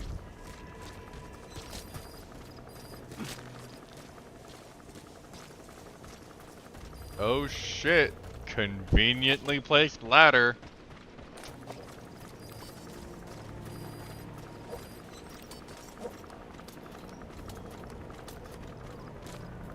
Good work. 2 more gates to go. Still quiet at the silo. Exolab has occupied the facility. Analysis complete. Skullface must be close. Position. You're a genuine article. However, Analysis complete. Analysis we're complete. going to switch up our tactic with this one. Analysis complete. We aren't going for anything.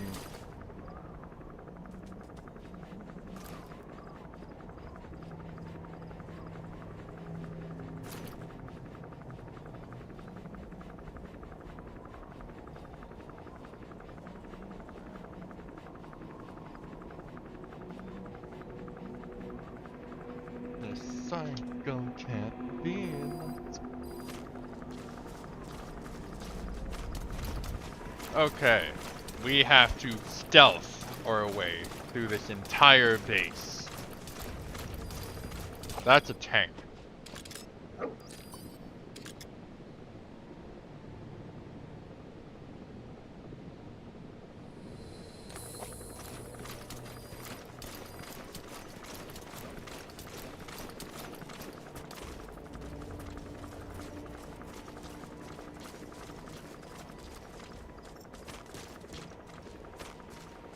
Well, we can't go there.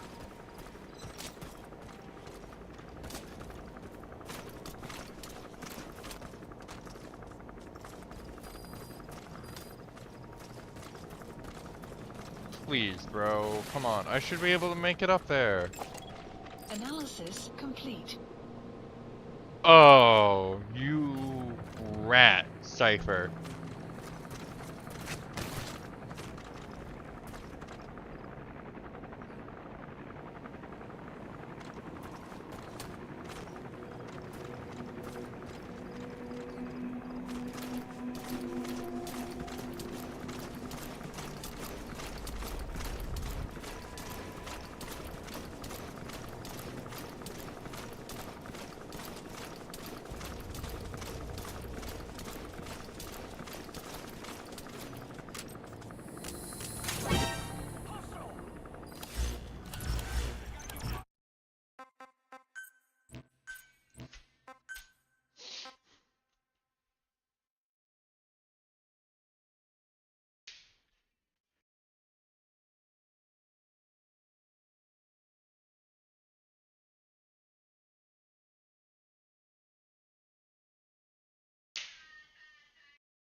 Okay, let's try this again. Make contact with Skullface. Head for the silo at the facility's northernmost point. XOF has occupied the facility. Skullface must be close. Damn, why is... I'm gonna have to come back here, eventually.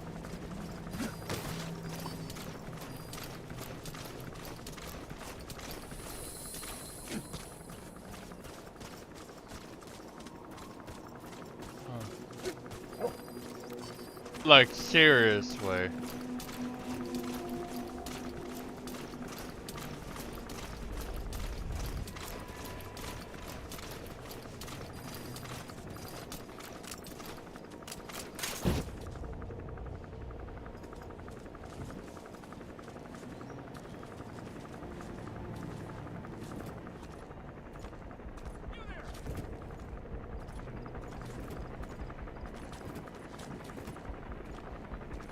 Snake. Snake, stop twitching, Snake. God damn it, Snake!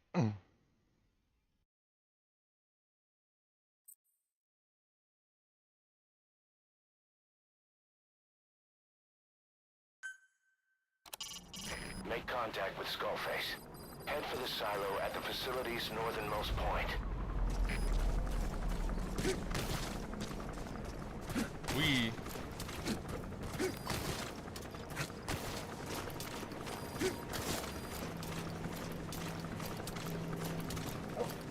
Honestly, I could do this mission for fucking ever. I feel like I might love this. Might be a bit of an addiction.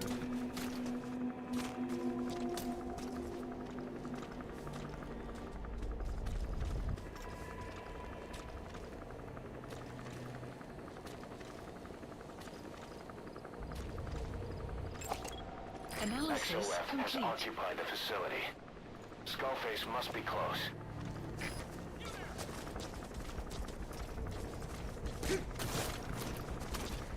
Oh fuck. Oh fuck. Oh fuck. I don't have a way to stun either of them. Cardboard box.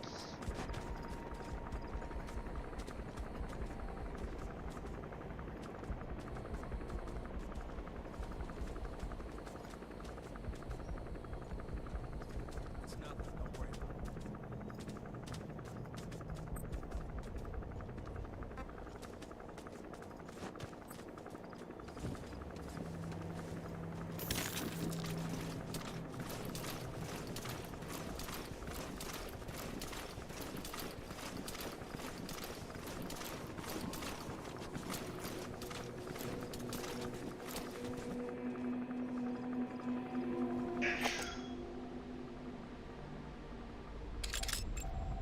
Analysis complete.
Don't acknowledge the cardboard box, fellas.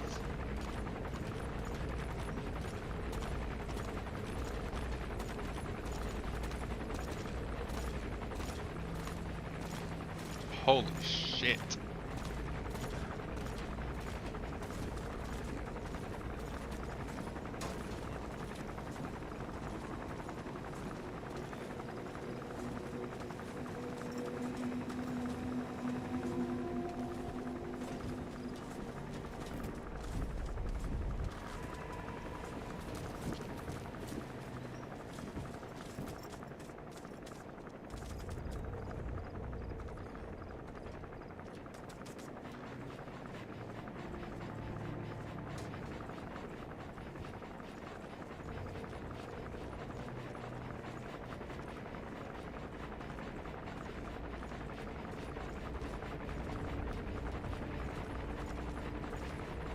Am I in their path?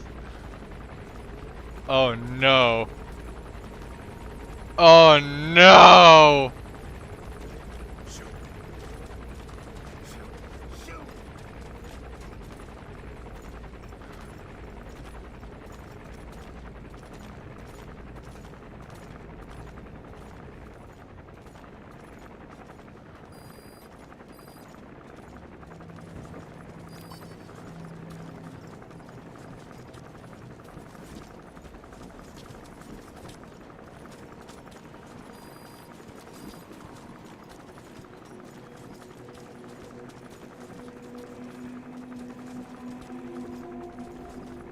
I bet those are actual helmets instead of just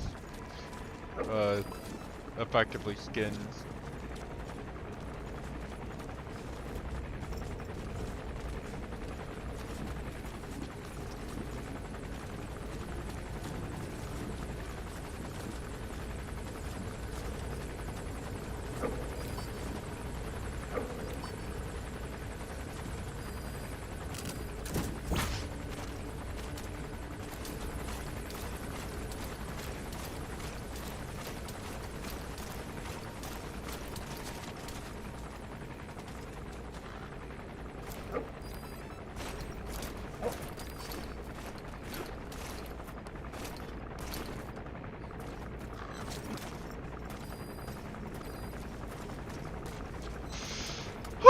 Holy shit.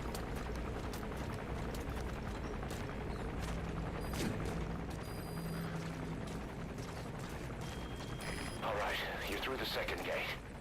Only one gate left. From here on in, you're in the enemy's headquarters. Something's wrong. But it has to be here.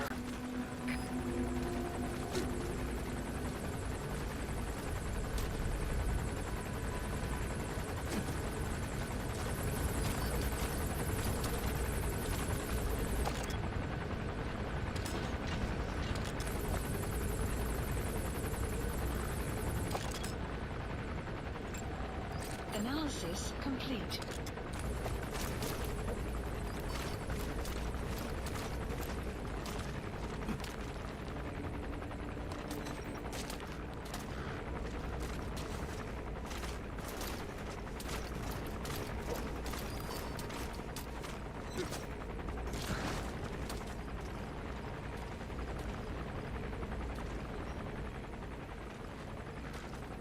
Caution.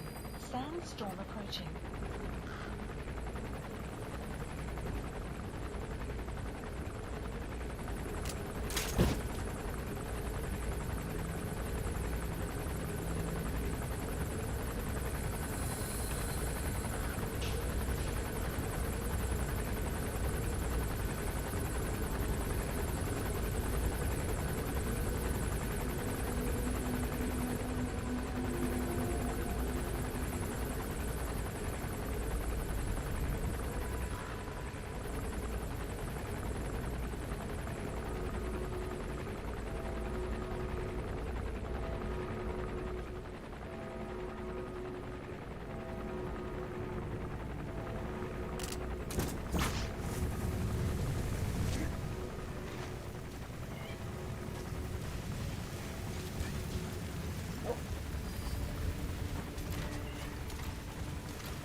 No.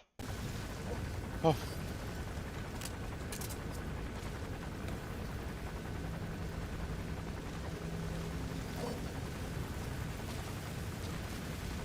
Okay, there has to be something useful in here. Or not, okay. The weather will clear shortly.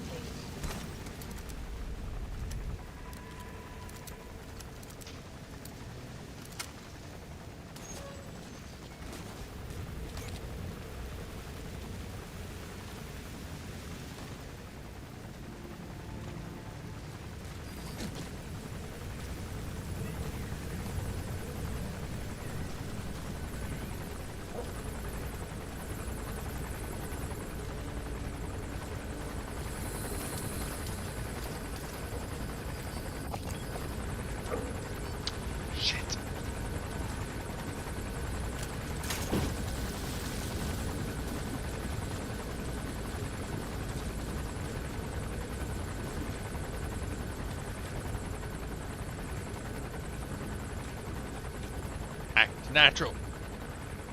I will forever stand D-Dog as the best fucking... as the best.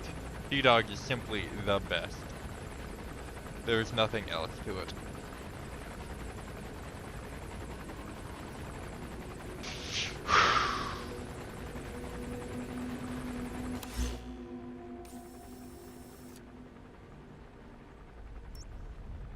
Put your cloak to the end.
Extraction arrived at Mother Base.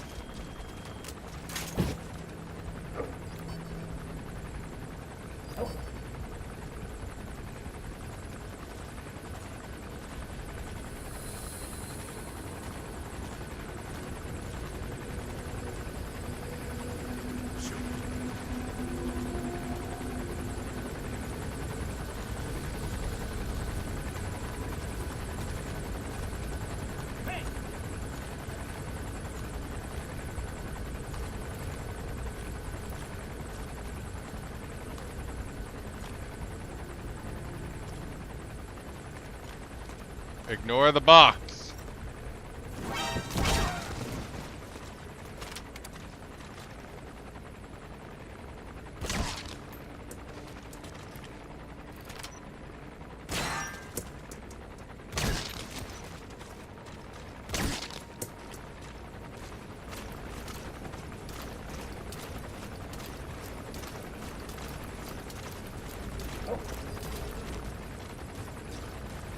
So there goes Perfect Self, no kills.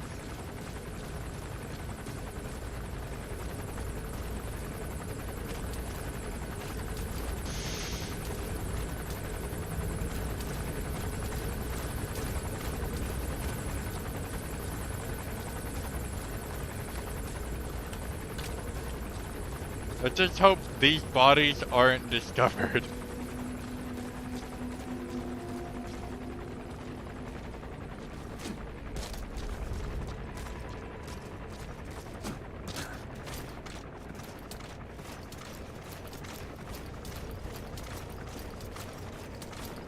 Enemy presence detected. The map has been updated.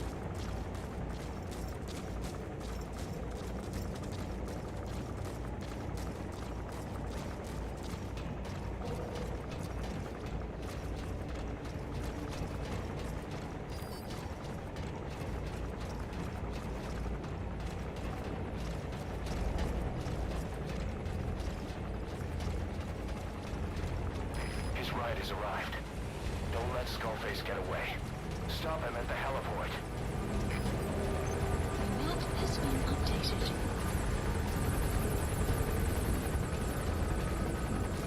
Boss, can you see the heliport? Skullface is right there. Make contact with him and make him talk. We have to stop him before his plan is set in motion. Sahelanthropus is somewhere inside there. First of all, make contact with Skullface. Don't kill him yet. We need him to talk first.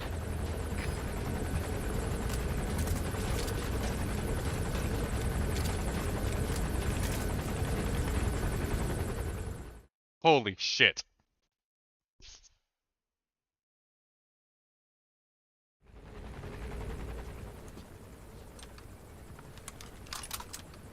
Why are you still using that bum-ass, unsuppressed-ass rifle, bro? You have a good one. A better one. Major. Oh. You too have known loss. And that loss torments you still.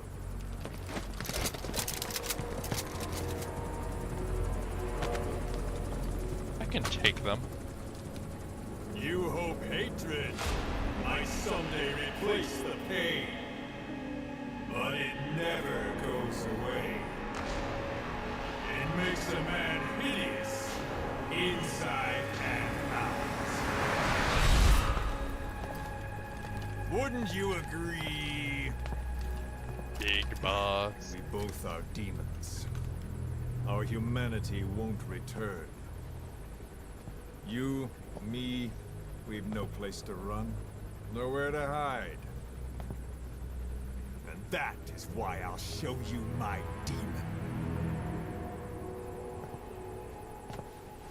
Follow me, big boss. I will knock your lights out.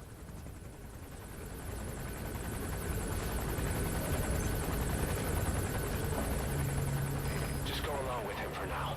We're ready to fight if it comes to that. That's our leverage against him, our deterrent. He doesn't want a war on his hands.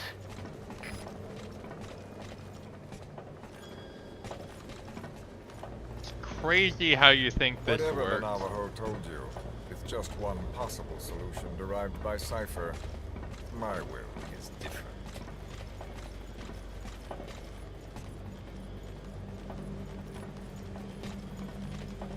I've known you since your time at Langley.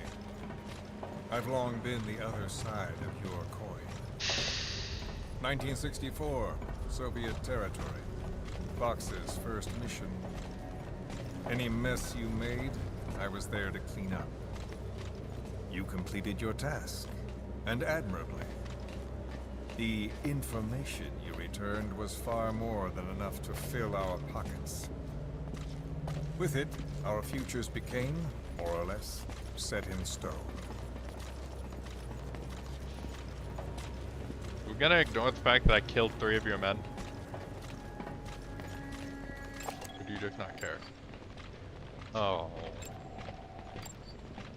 Oh, okay. And then the Major came to me with an idea. Washington doesn't know how to spend money, he said. I'd like to redirect it. His goal was an organization dedicated solely, covertly, to supporting America. Cypher. You know the rest. To him, it was mourning the loss of his friend.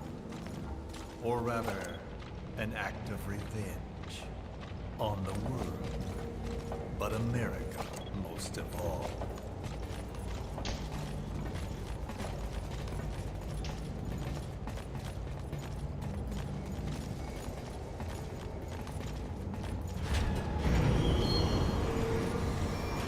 America is a country of hope, a meeting of immigrants. Instead of simply assimilating, its citizens live alongside others. Their roots are very diverse. America's never been made up of just one group. But he tried to forge a single consciousness for it and from it. The idea that every citizen would use free will to unite behind their country. Unilateralism like that can't be entrusted to any one individual. So the Major sought a system that used information, words, to control the subconscious.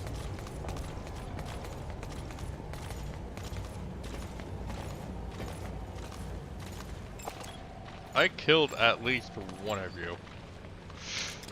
Fuck off.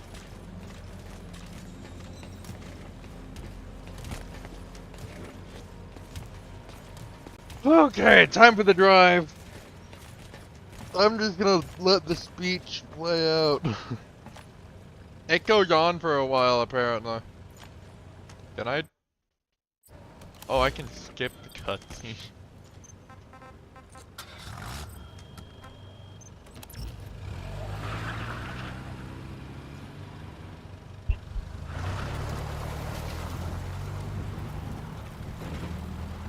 To unite America and the entire world. The Major thought this was his friend's rule. But I think he never understood what she wanted. Before he ever walked or cried, even before he was born, his mother tongue was English. He doesn't know the pain of losing his own language. Not yet. He cannot understand her will. I do. I was born in a small village. I was still a child when we were raided by soldiers. Foreign soldiers. Torn from my elders, I was made to speak their language. With each new post, my masters changed, along with the words they made me speak. Words are peculiar. With each change, I changed too.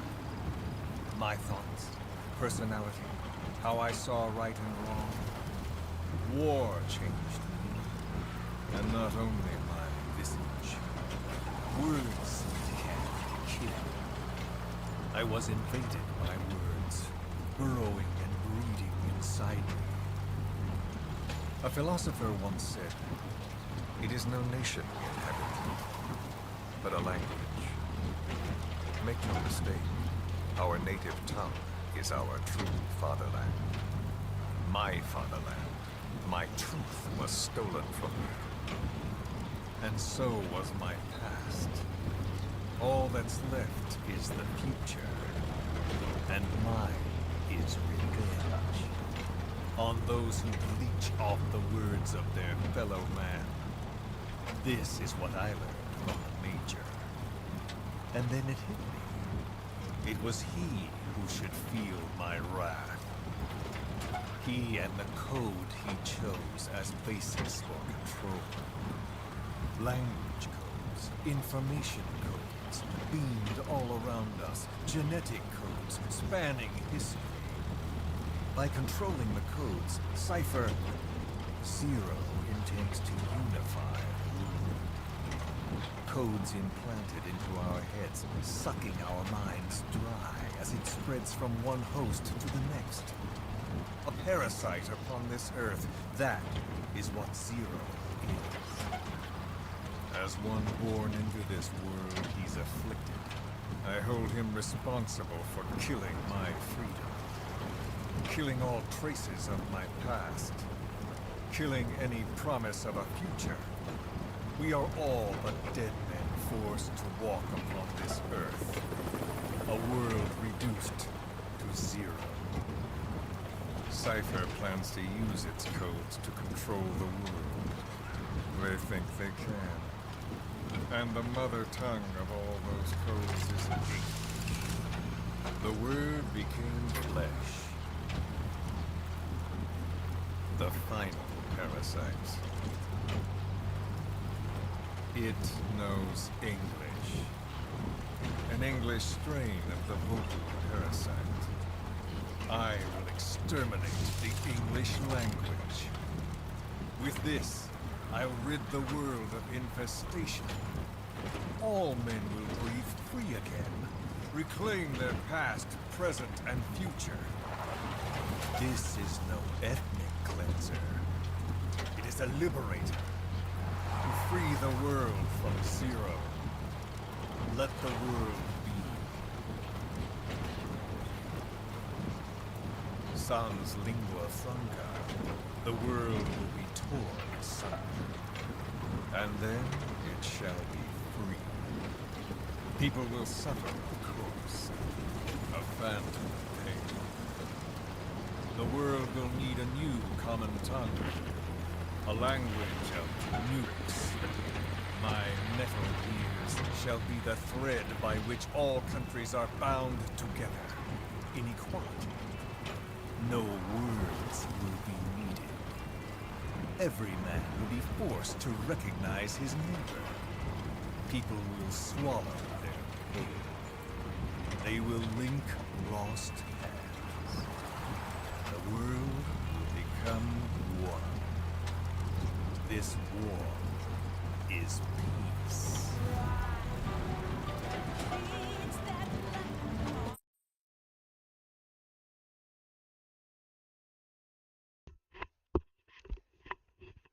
Oh boy. I don't know if I... Okay, give me a second.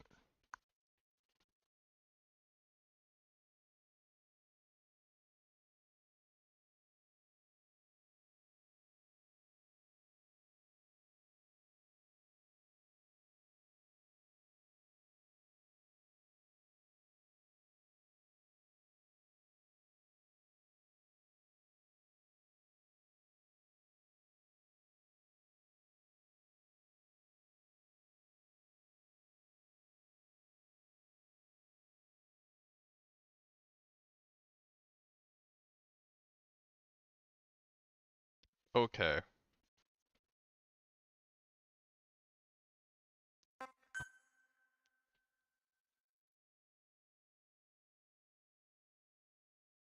So, yeah, that was the Cypher speech.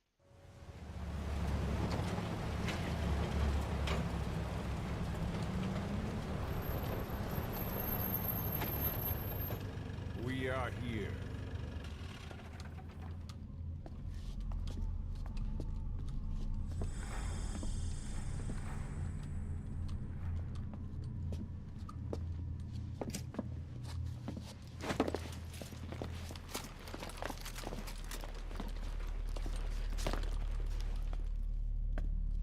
Remember the Alamo. What do you mean, remember the Alamo?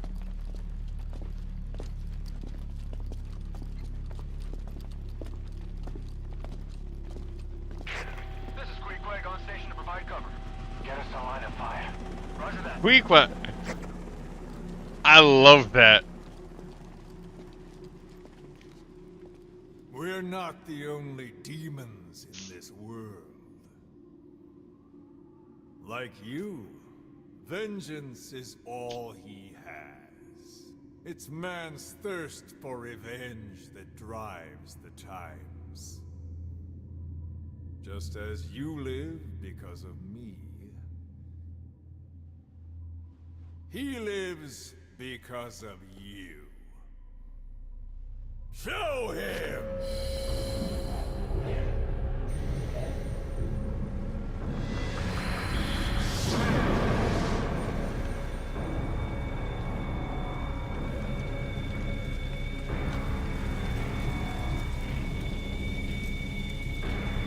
Looks like we gotta fight the Major.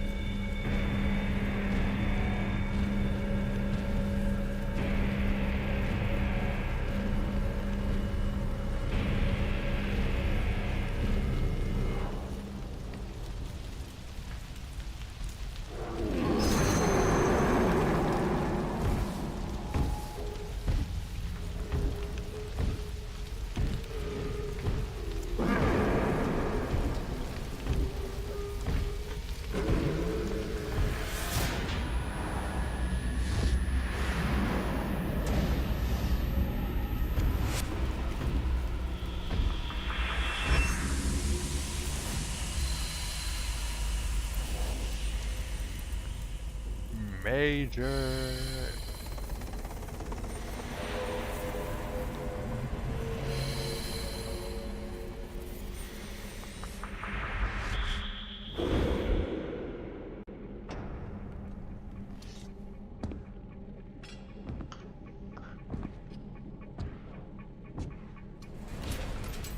I love how he's covered in bullet casings from when Naked Snake filled him with holes. I think it was Naked Snake at least. Wait!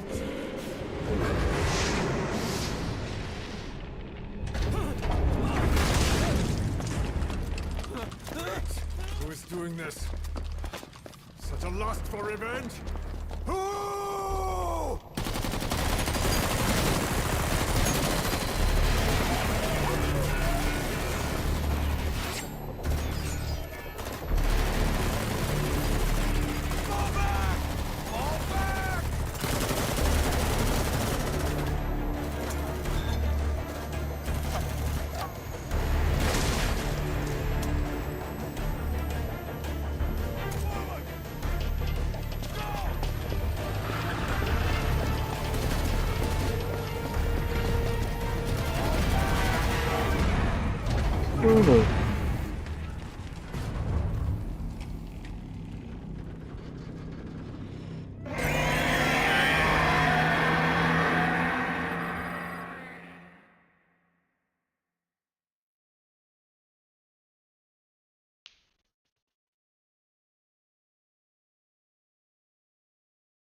What?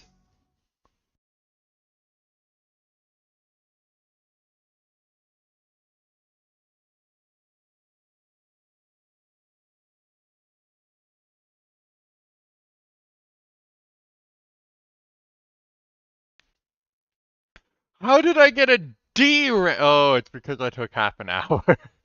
I took almost a full hour. Oh, that makes sense. Oof.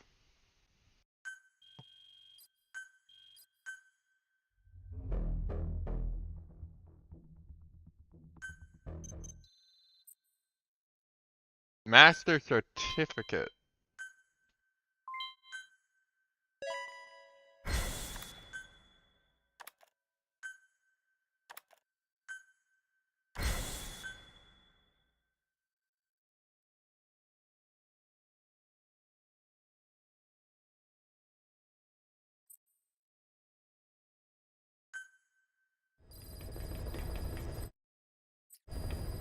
Mission list updated. So this is effectively non-canon. This section is solely for gameplay purposes, which like makes sense. It makes sense. We have to have this. Whoa! I'm gonna do myself a favor.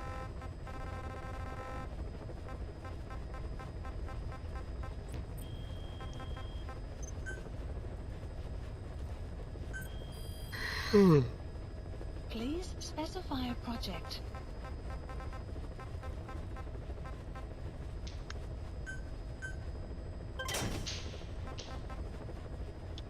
Major. I'm burning up.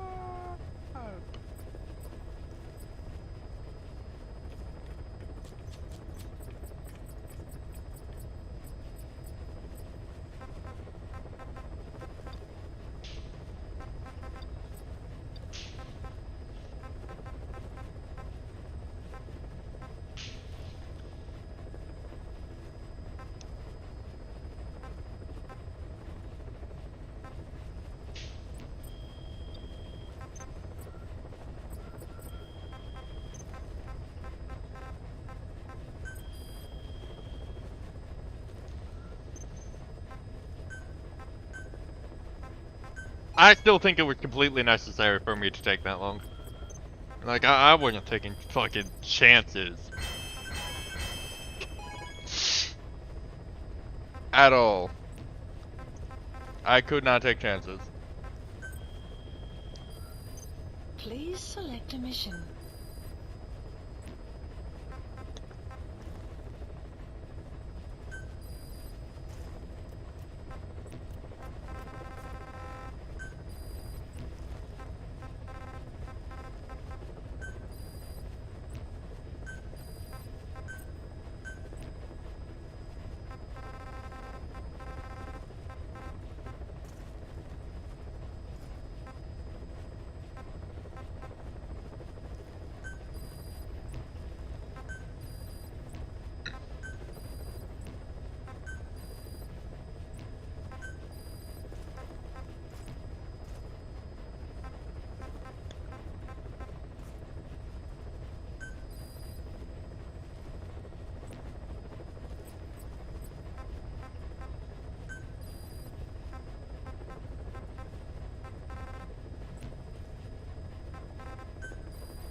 Unit dispatched.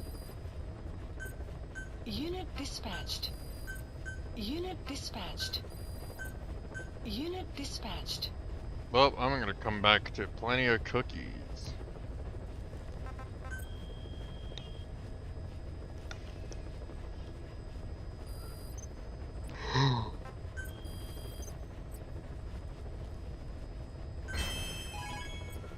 Thanks for the free biological material, I guess. Please specify a project.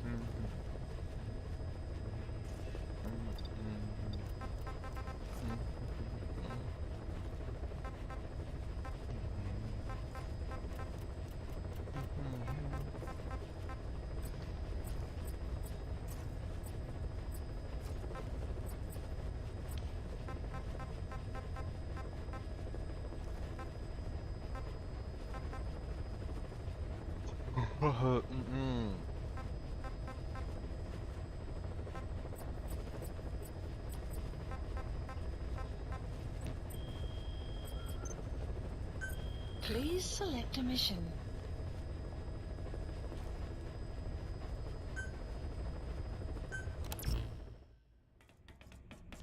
Alright.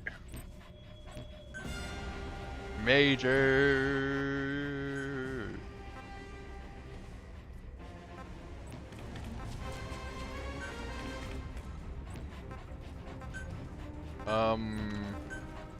Our back weapon needs to be a fucking rocket launch.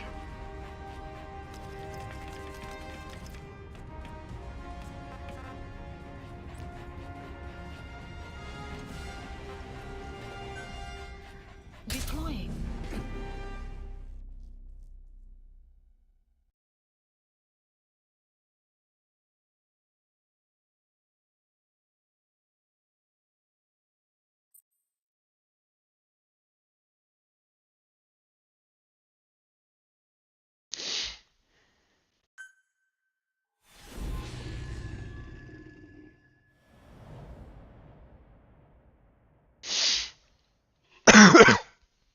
Can you believe it, guys?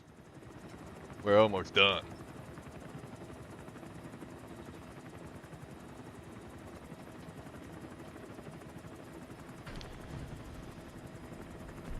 We are. Got a spike on the RWR. Strange PRF. What's wrong? Control lost. Can't maintain RPM. We're settling.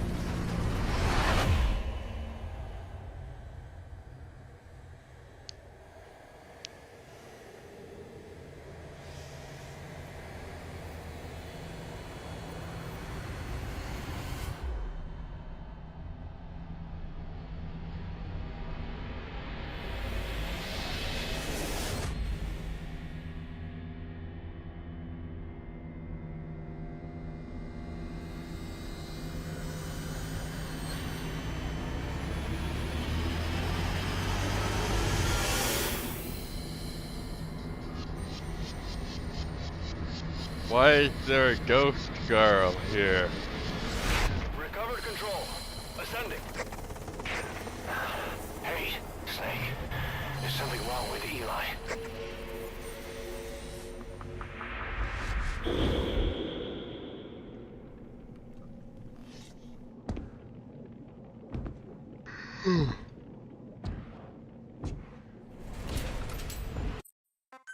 Alright, we already seen the skeleton.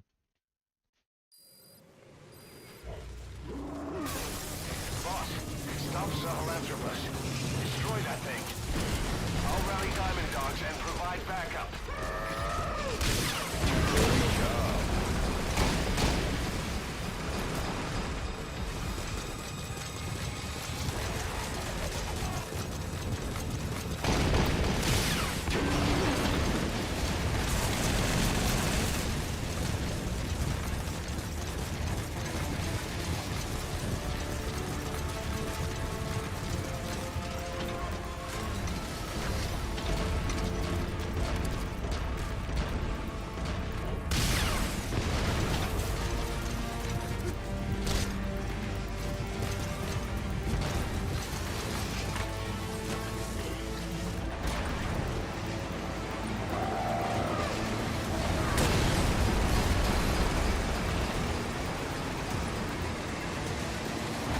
Come on!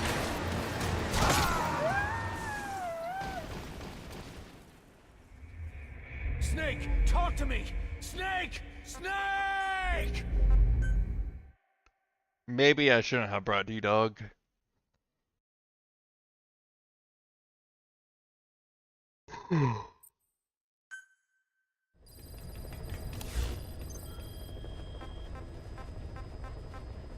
Keep your base in check. Can I make Please missiles? specify project. No.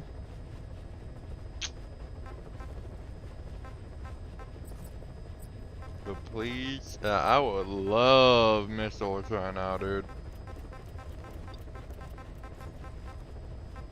Missiles? Fuck off. Okay.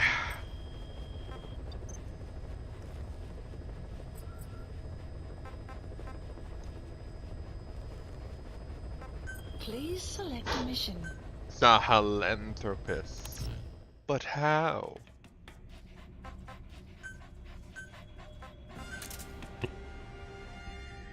Okay.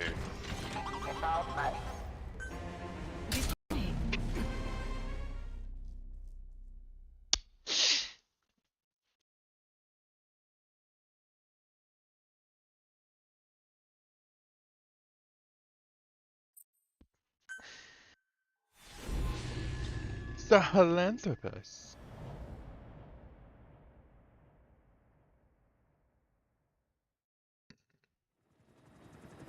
Major.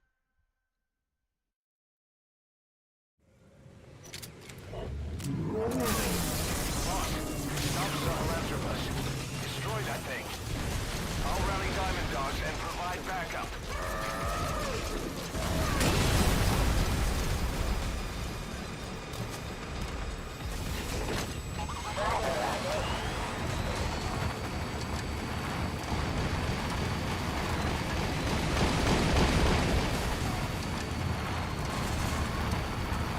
Conveniently placed tank.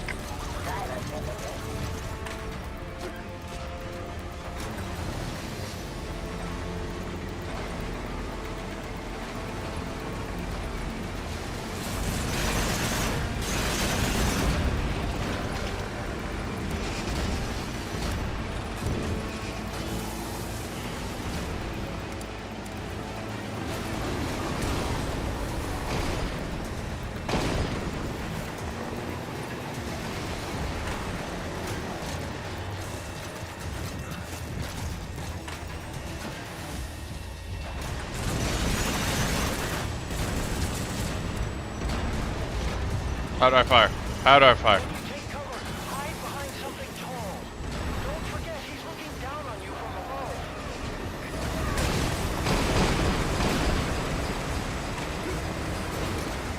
I'm trying to figure out how to fucking fire this thing, Huey. Shut the fuck up.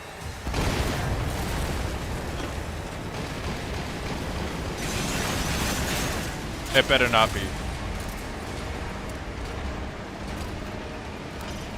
Sahelanthropus's grenades contain corrosive archaea. If that stuff hits vehicles or walker gears, it'll immobilize them.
What is this red mist?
Dun dun dun dun dun dun dun dun.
I have defeated the big ass mecha.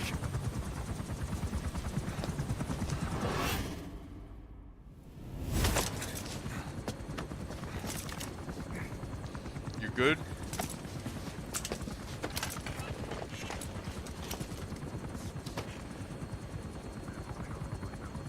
Yeah, are we just gonna ignore her?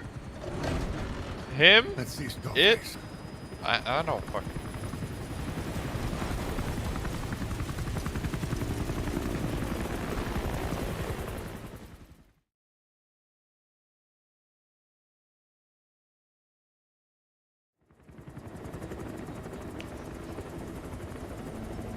I guess you're just here.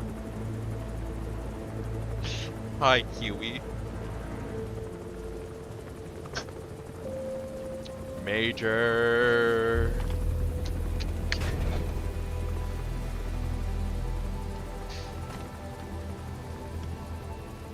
We have effectively crippled the Soviets, I guess.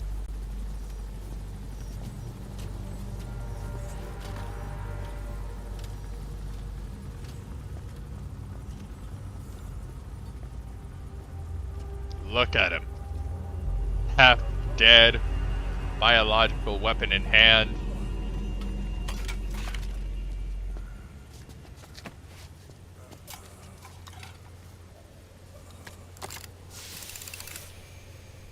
Both samples. There were 3.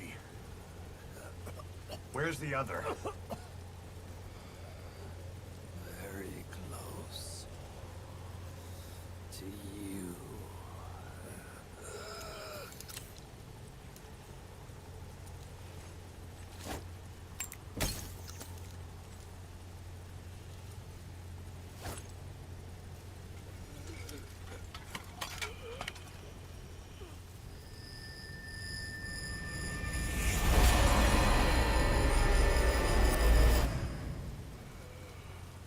Finish me.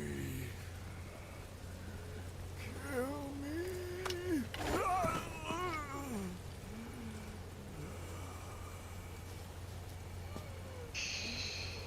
We need answers out of him.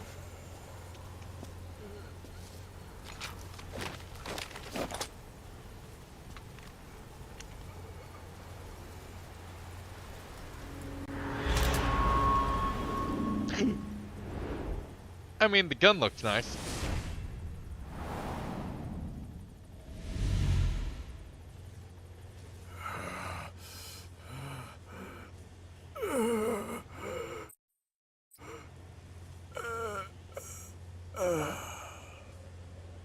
We need him alive.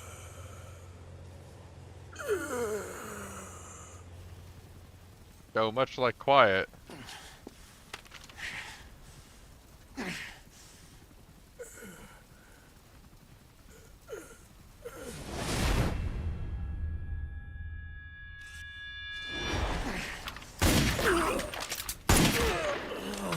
Oh. Oh, shit.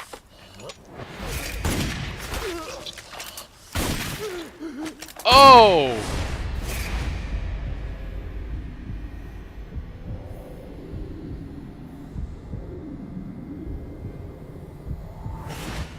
I didn't know that was this cutscene.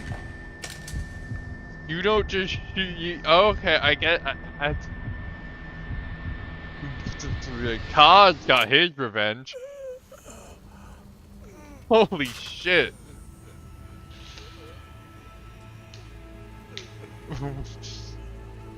Not to, you know, do the streamer thing, I guess. But like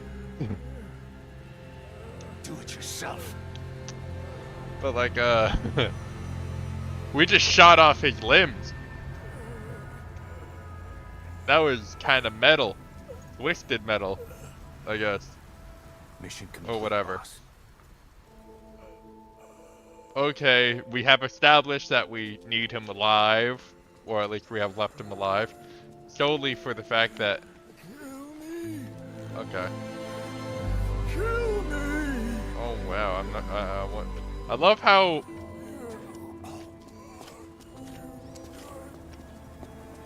Huey, you rat fuck! You ruined the moment.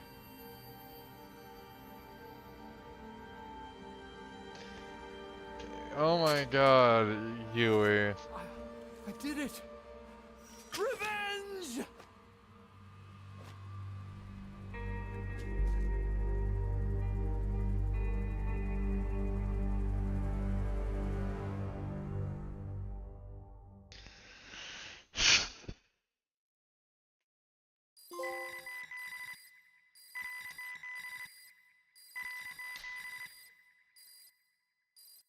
You ruined the moment, Huey.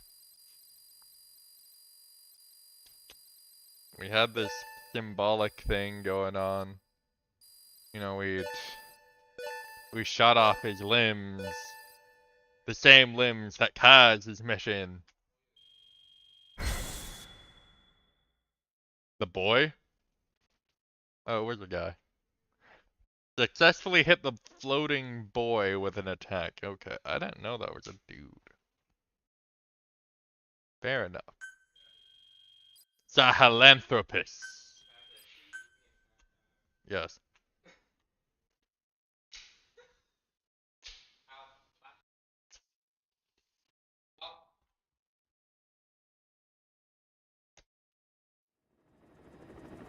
We're the Mother Base, Spatial Quarters, R&D platform.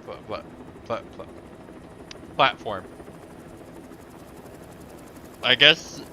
Okay, we won. End of Metal Gear Solid 5. Who am I fucking kidding? We are. Why is quiet here?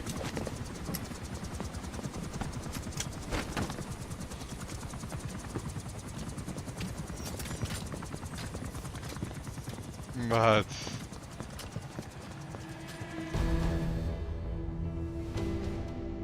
Anyone can give up his fight by laying down arms.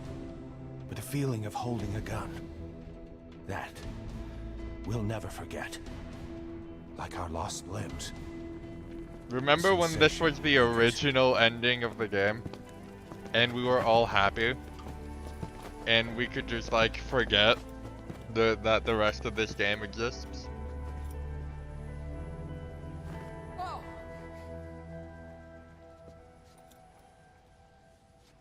Here she comes! Here she comes! Why did we bring it here?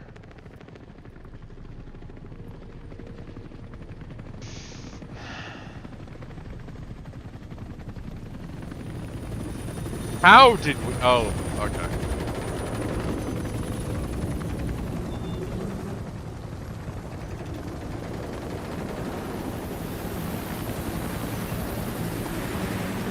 Huey.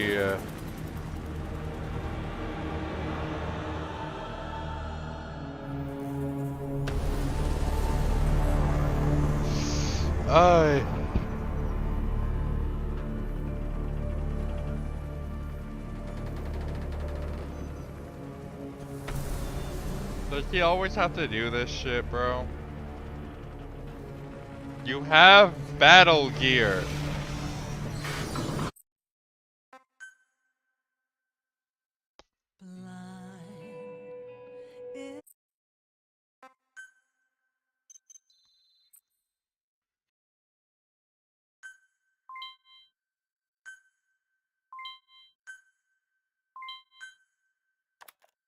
Nuclear weapons can now be developed or disposed of.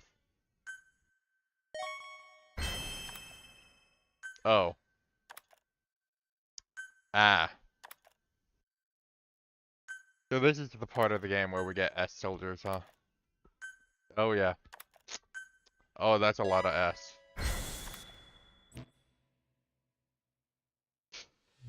Coming in Chapter 2! Scatter your sorrow to the heartless. See? I won't see you in his ashes. You're all diamonds. This When man you- acted as accomplice to... Okay. I forgot this game had a Chapter 2. I'm definitely not lying. It is... Attention! Diamond Dogs! Even with Skullface dead, our brothers are unavenged. And the phantom pain he brought us lives on. Cypher is still out there. We know they've planted spies, parasites among us. Watch the man to your left, to your right. Assume nothing. Report everything. It's the only way to protect ourselves. From here on out,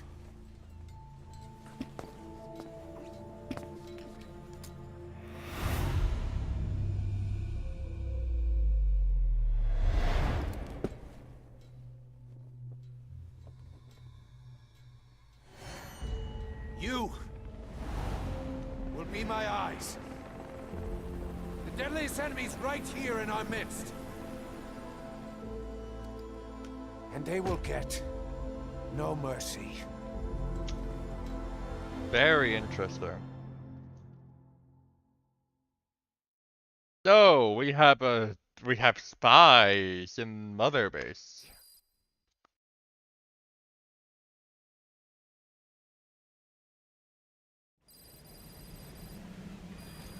Unit Even function with added. Skullface dead, our pain is still right with us. We need more Analysis complete. strength. We need more men. Diamond Dogs needs to be bigger. Missions have come in too. We still have a long road ahead of us. I love that. Can I take this? Okay. Guess not.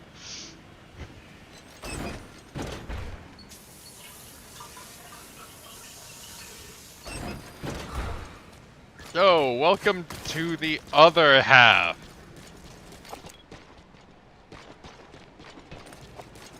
of Metal Gear Solid 5. Boss, welcome home.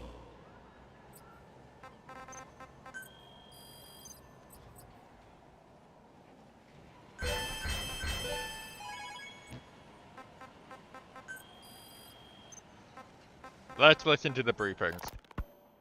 Emmerich didn't go with depleted uranium for Sahelanthropus' armor because of its strength. He had nukes in mind. Exactly. It's meant to use its body as the fuel component for a nuclear weapon.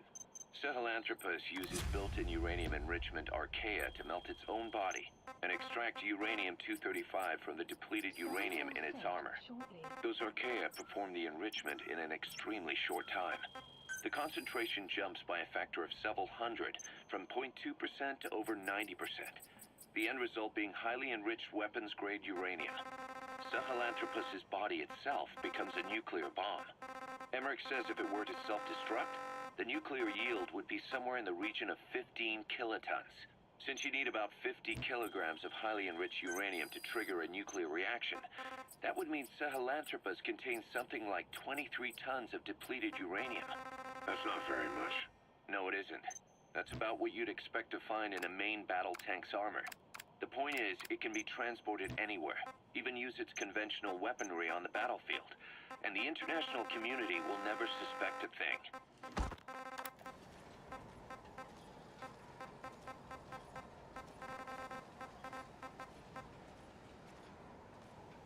I'm getting some serious fucking deja vu. Select unit. Staff dismissed. Because, like, seriously. Again? We just have another nuke on board? After last time? Yes, you're getting commentary with some of this. Project. Mainly because I kinda am out of things to do right now. And I don't want to progress just yet. So instead, we're going to do other things. Because, like... Whatever. We're going to resource manage the fuck out of Diamond Dogs for a while. Staff assigned.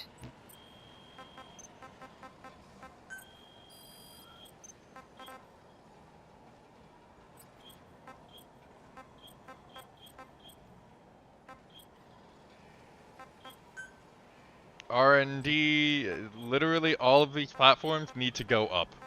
Specifically R&D. This is going to be our R&D upgrade platform. Platform construction. The more we can do in terms of R&D, the better. Plant expansion complete. Oh, we have 3 missions? Please okay. Select a mission.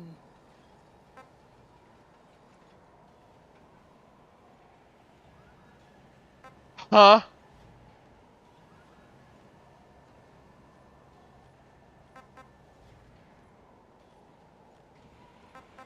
Oh, we got replays. The ultimate in solo infiltration. On-site procurement. It's Chicken Hat, Reflex, Buddy Deployment, Support Helicopter, and Support Strikes unavailable. OPSEC. Oh, not OPSEC. I just received word from the R&D team and the transport team out of Afghanistan. They finished installing Sahelanthropus on the base. It's ours now. All right. Don't let any of the staff touch that thing. Especially Emmerich. Of course. That guy's crush on Sahelanthropus is beyond a joke. Guess he really wants to see his tech stand on its own 2 legs this time. That's not gonna happen. I know it. So you've got no plans to make it operational again? Damn right. Boss, I want to hear it straight from you. Hear what? What the hell do you want with that thing? The drive is busted. It's not like it has a nuke on board. Even if the metallic archaea could turn it into a nuclear weapon, all it can do is self-destruct. Sahelanthropus just isn't a weapon anymore. It'll draw unwanted attention without even being a deterrent. I know. The weapon's development strut sank 2 feet under that thing's weight. That's 1 year's drop in a single night.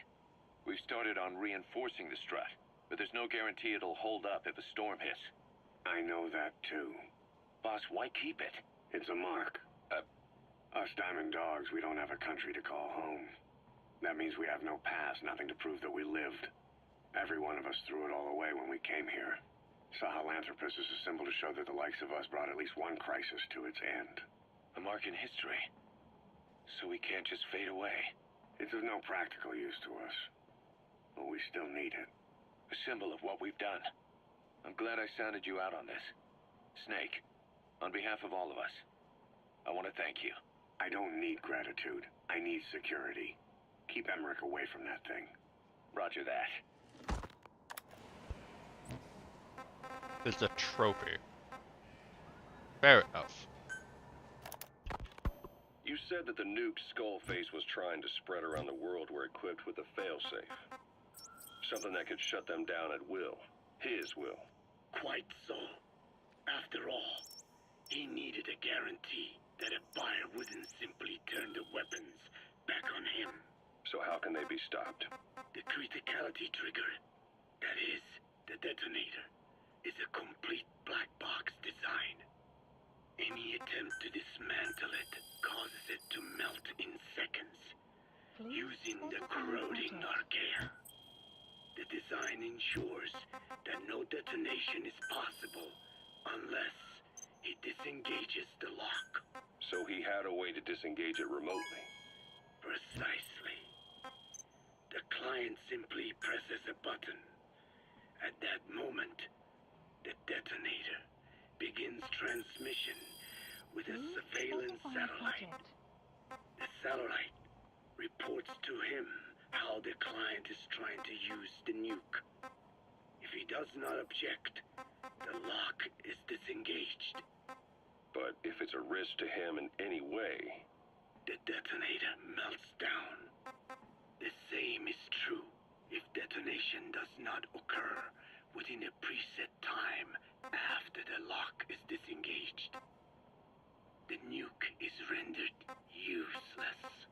Who the hell would buy something with strings attached like that? The client would never know until the moment they actually try to use it. Most likely, he would have explained the time delay as the detonators needing time to activate. And he only intended to sell to technologically primitive groups in the first place. let me guess. He'd claim it was defective and offer a replacement. Shadier than a used car salesman. Skullface shakes your hand like a friend, using the other to control you like a puppet. This is how he works. Pretty smart plan, actually. I mean, I'm not a person who understands that kind of stuff very well. I'll admit. But on the surface, this plan sounds kind of, you know, like mutually assured destruction on steroids.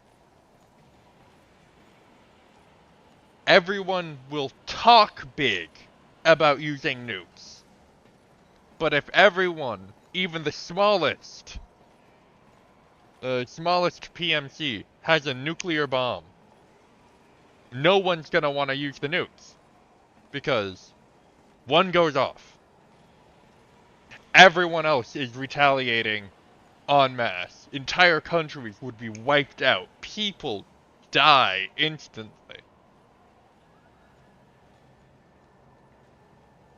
And like, what then? Congrats. You set off a nuclear bomb.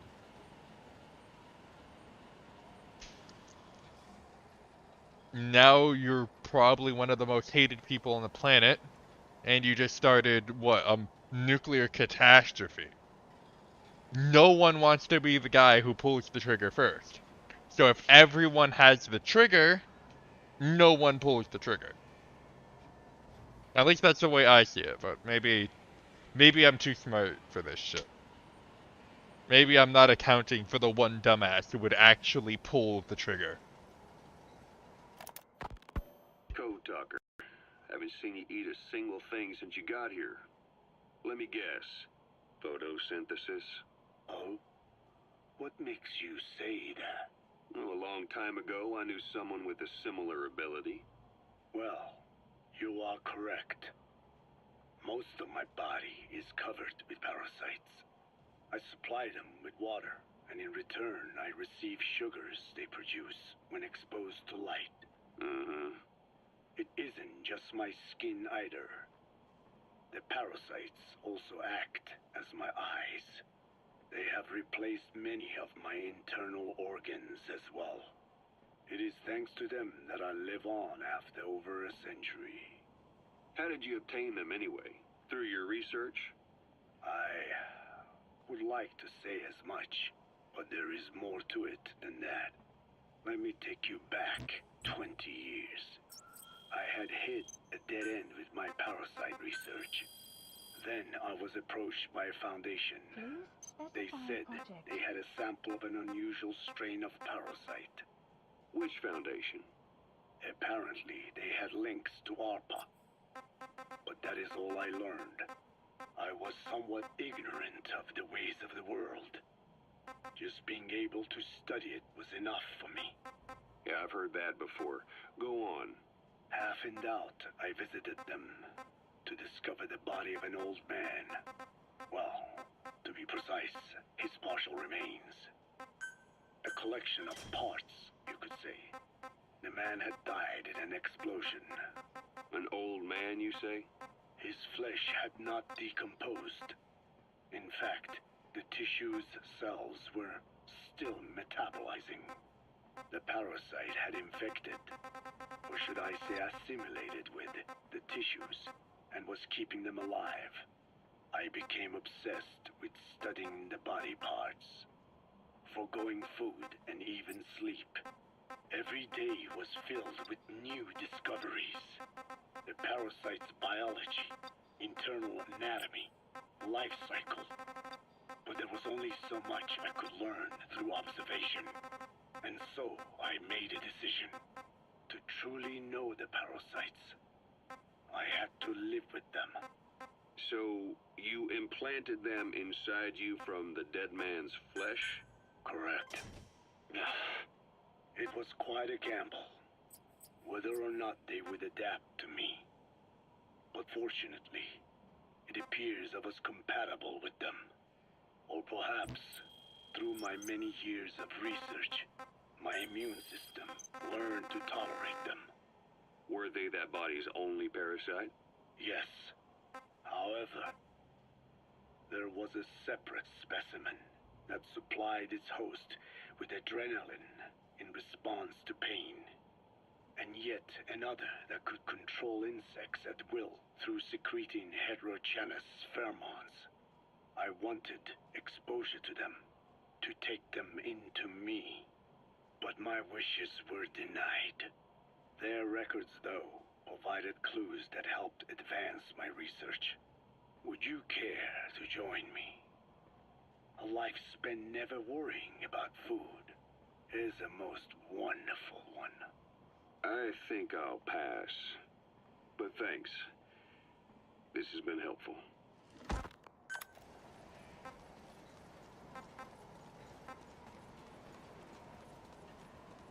So, we're gonna...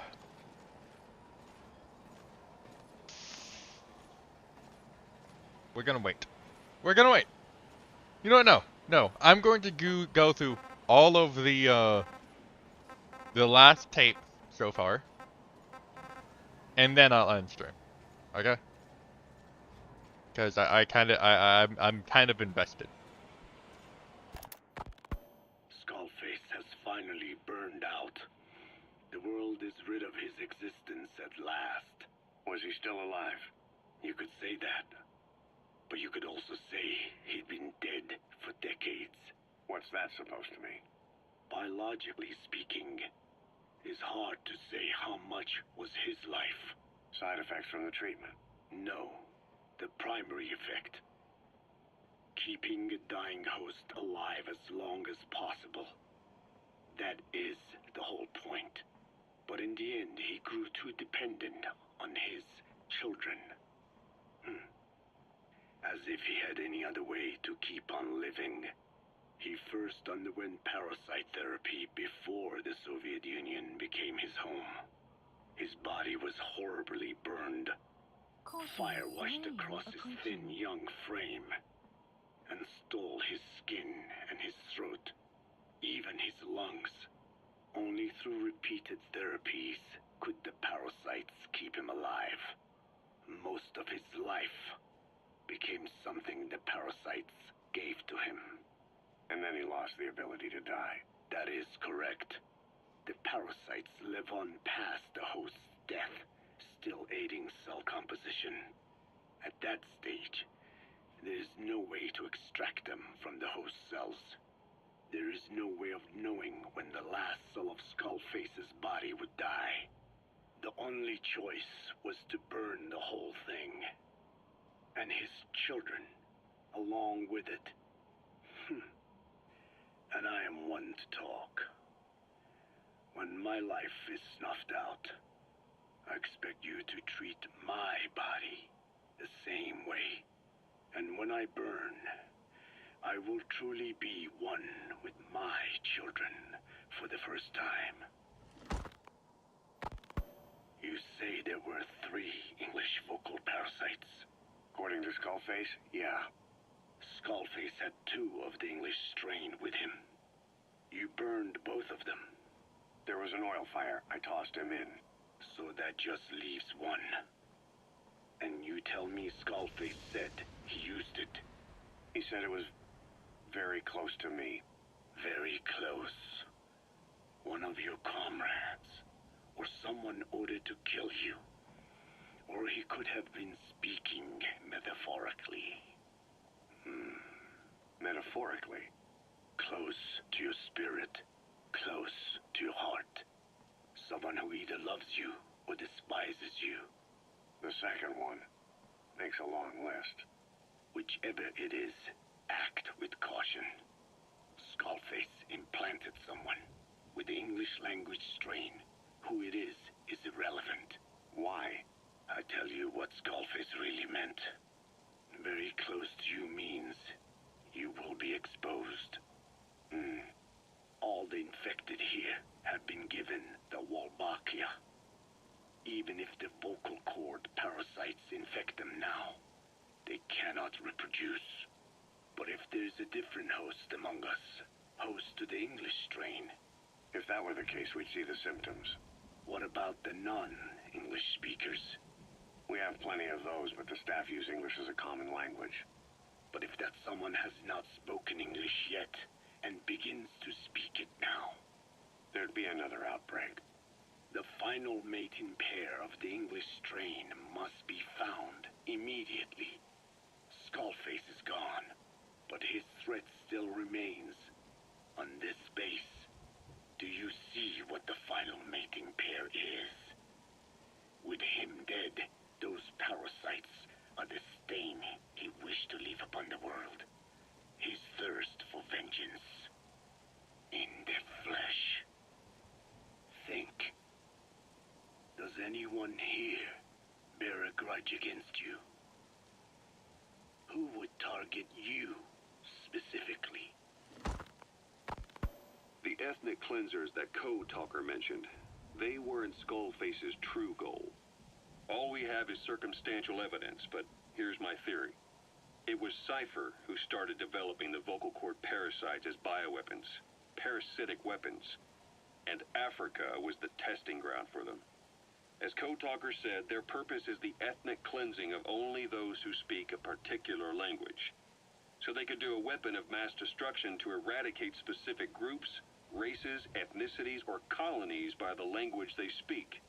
Or a kind of absolute language control.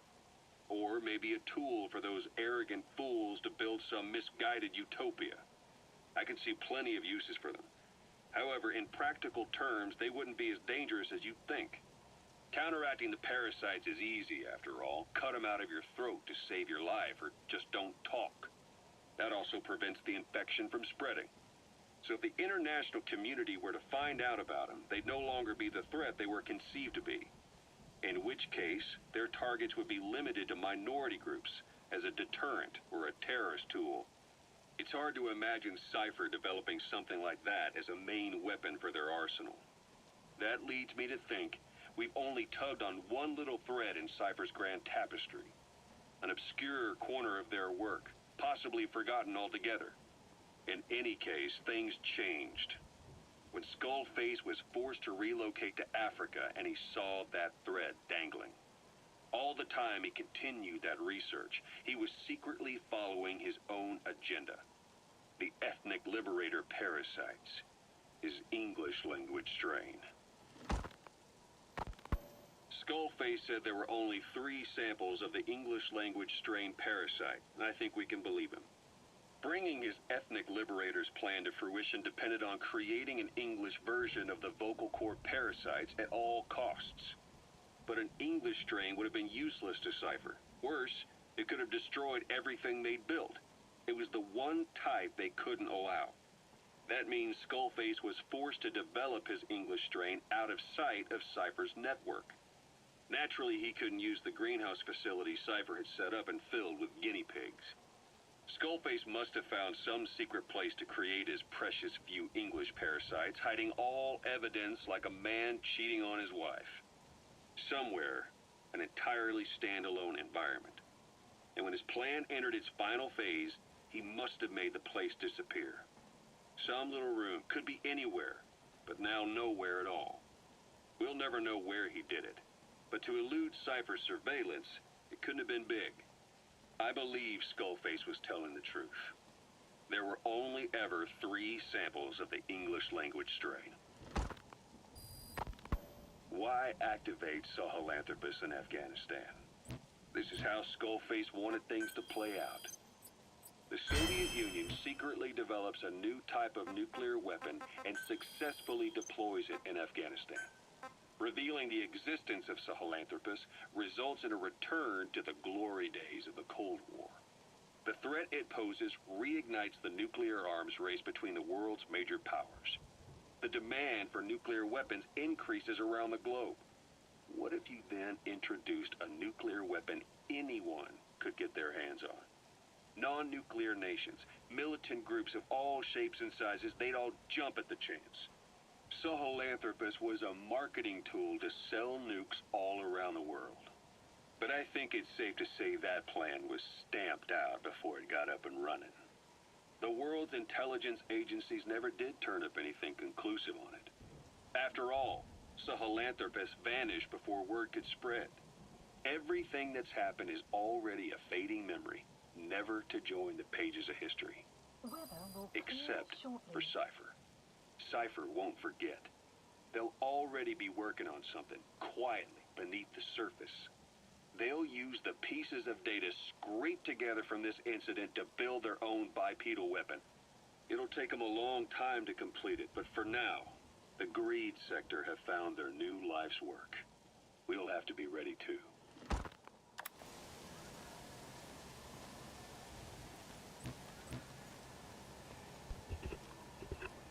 Thank you all for watching.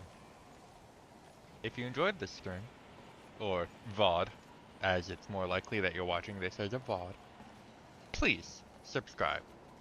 Keep in mind that this is not solely a gaming channel, but also a TTRPG channel. Well, and we're still working on that TTRPG part, but I promise, within maybe the next month or so, we'll have some more stuff for you.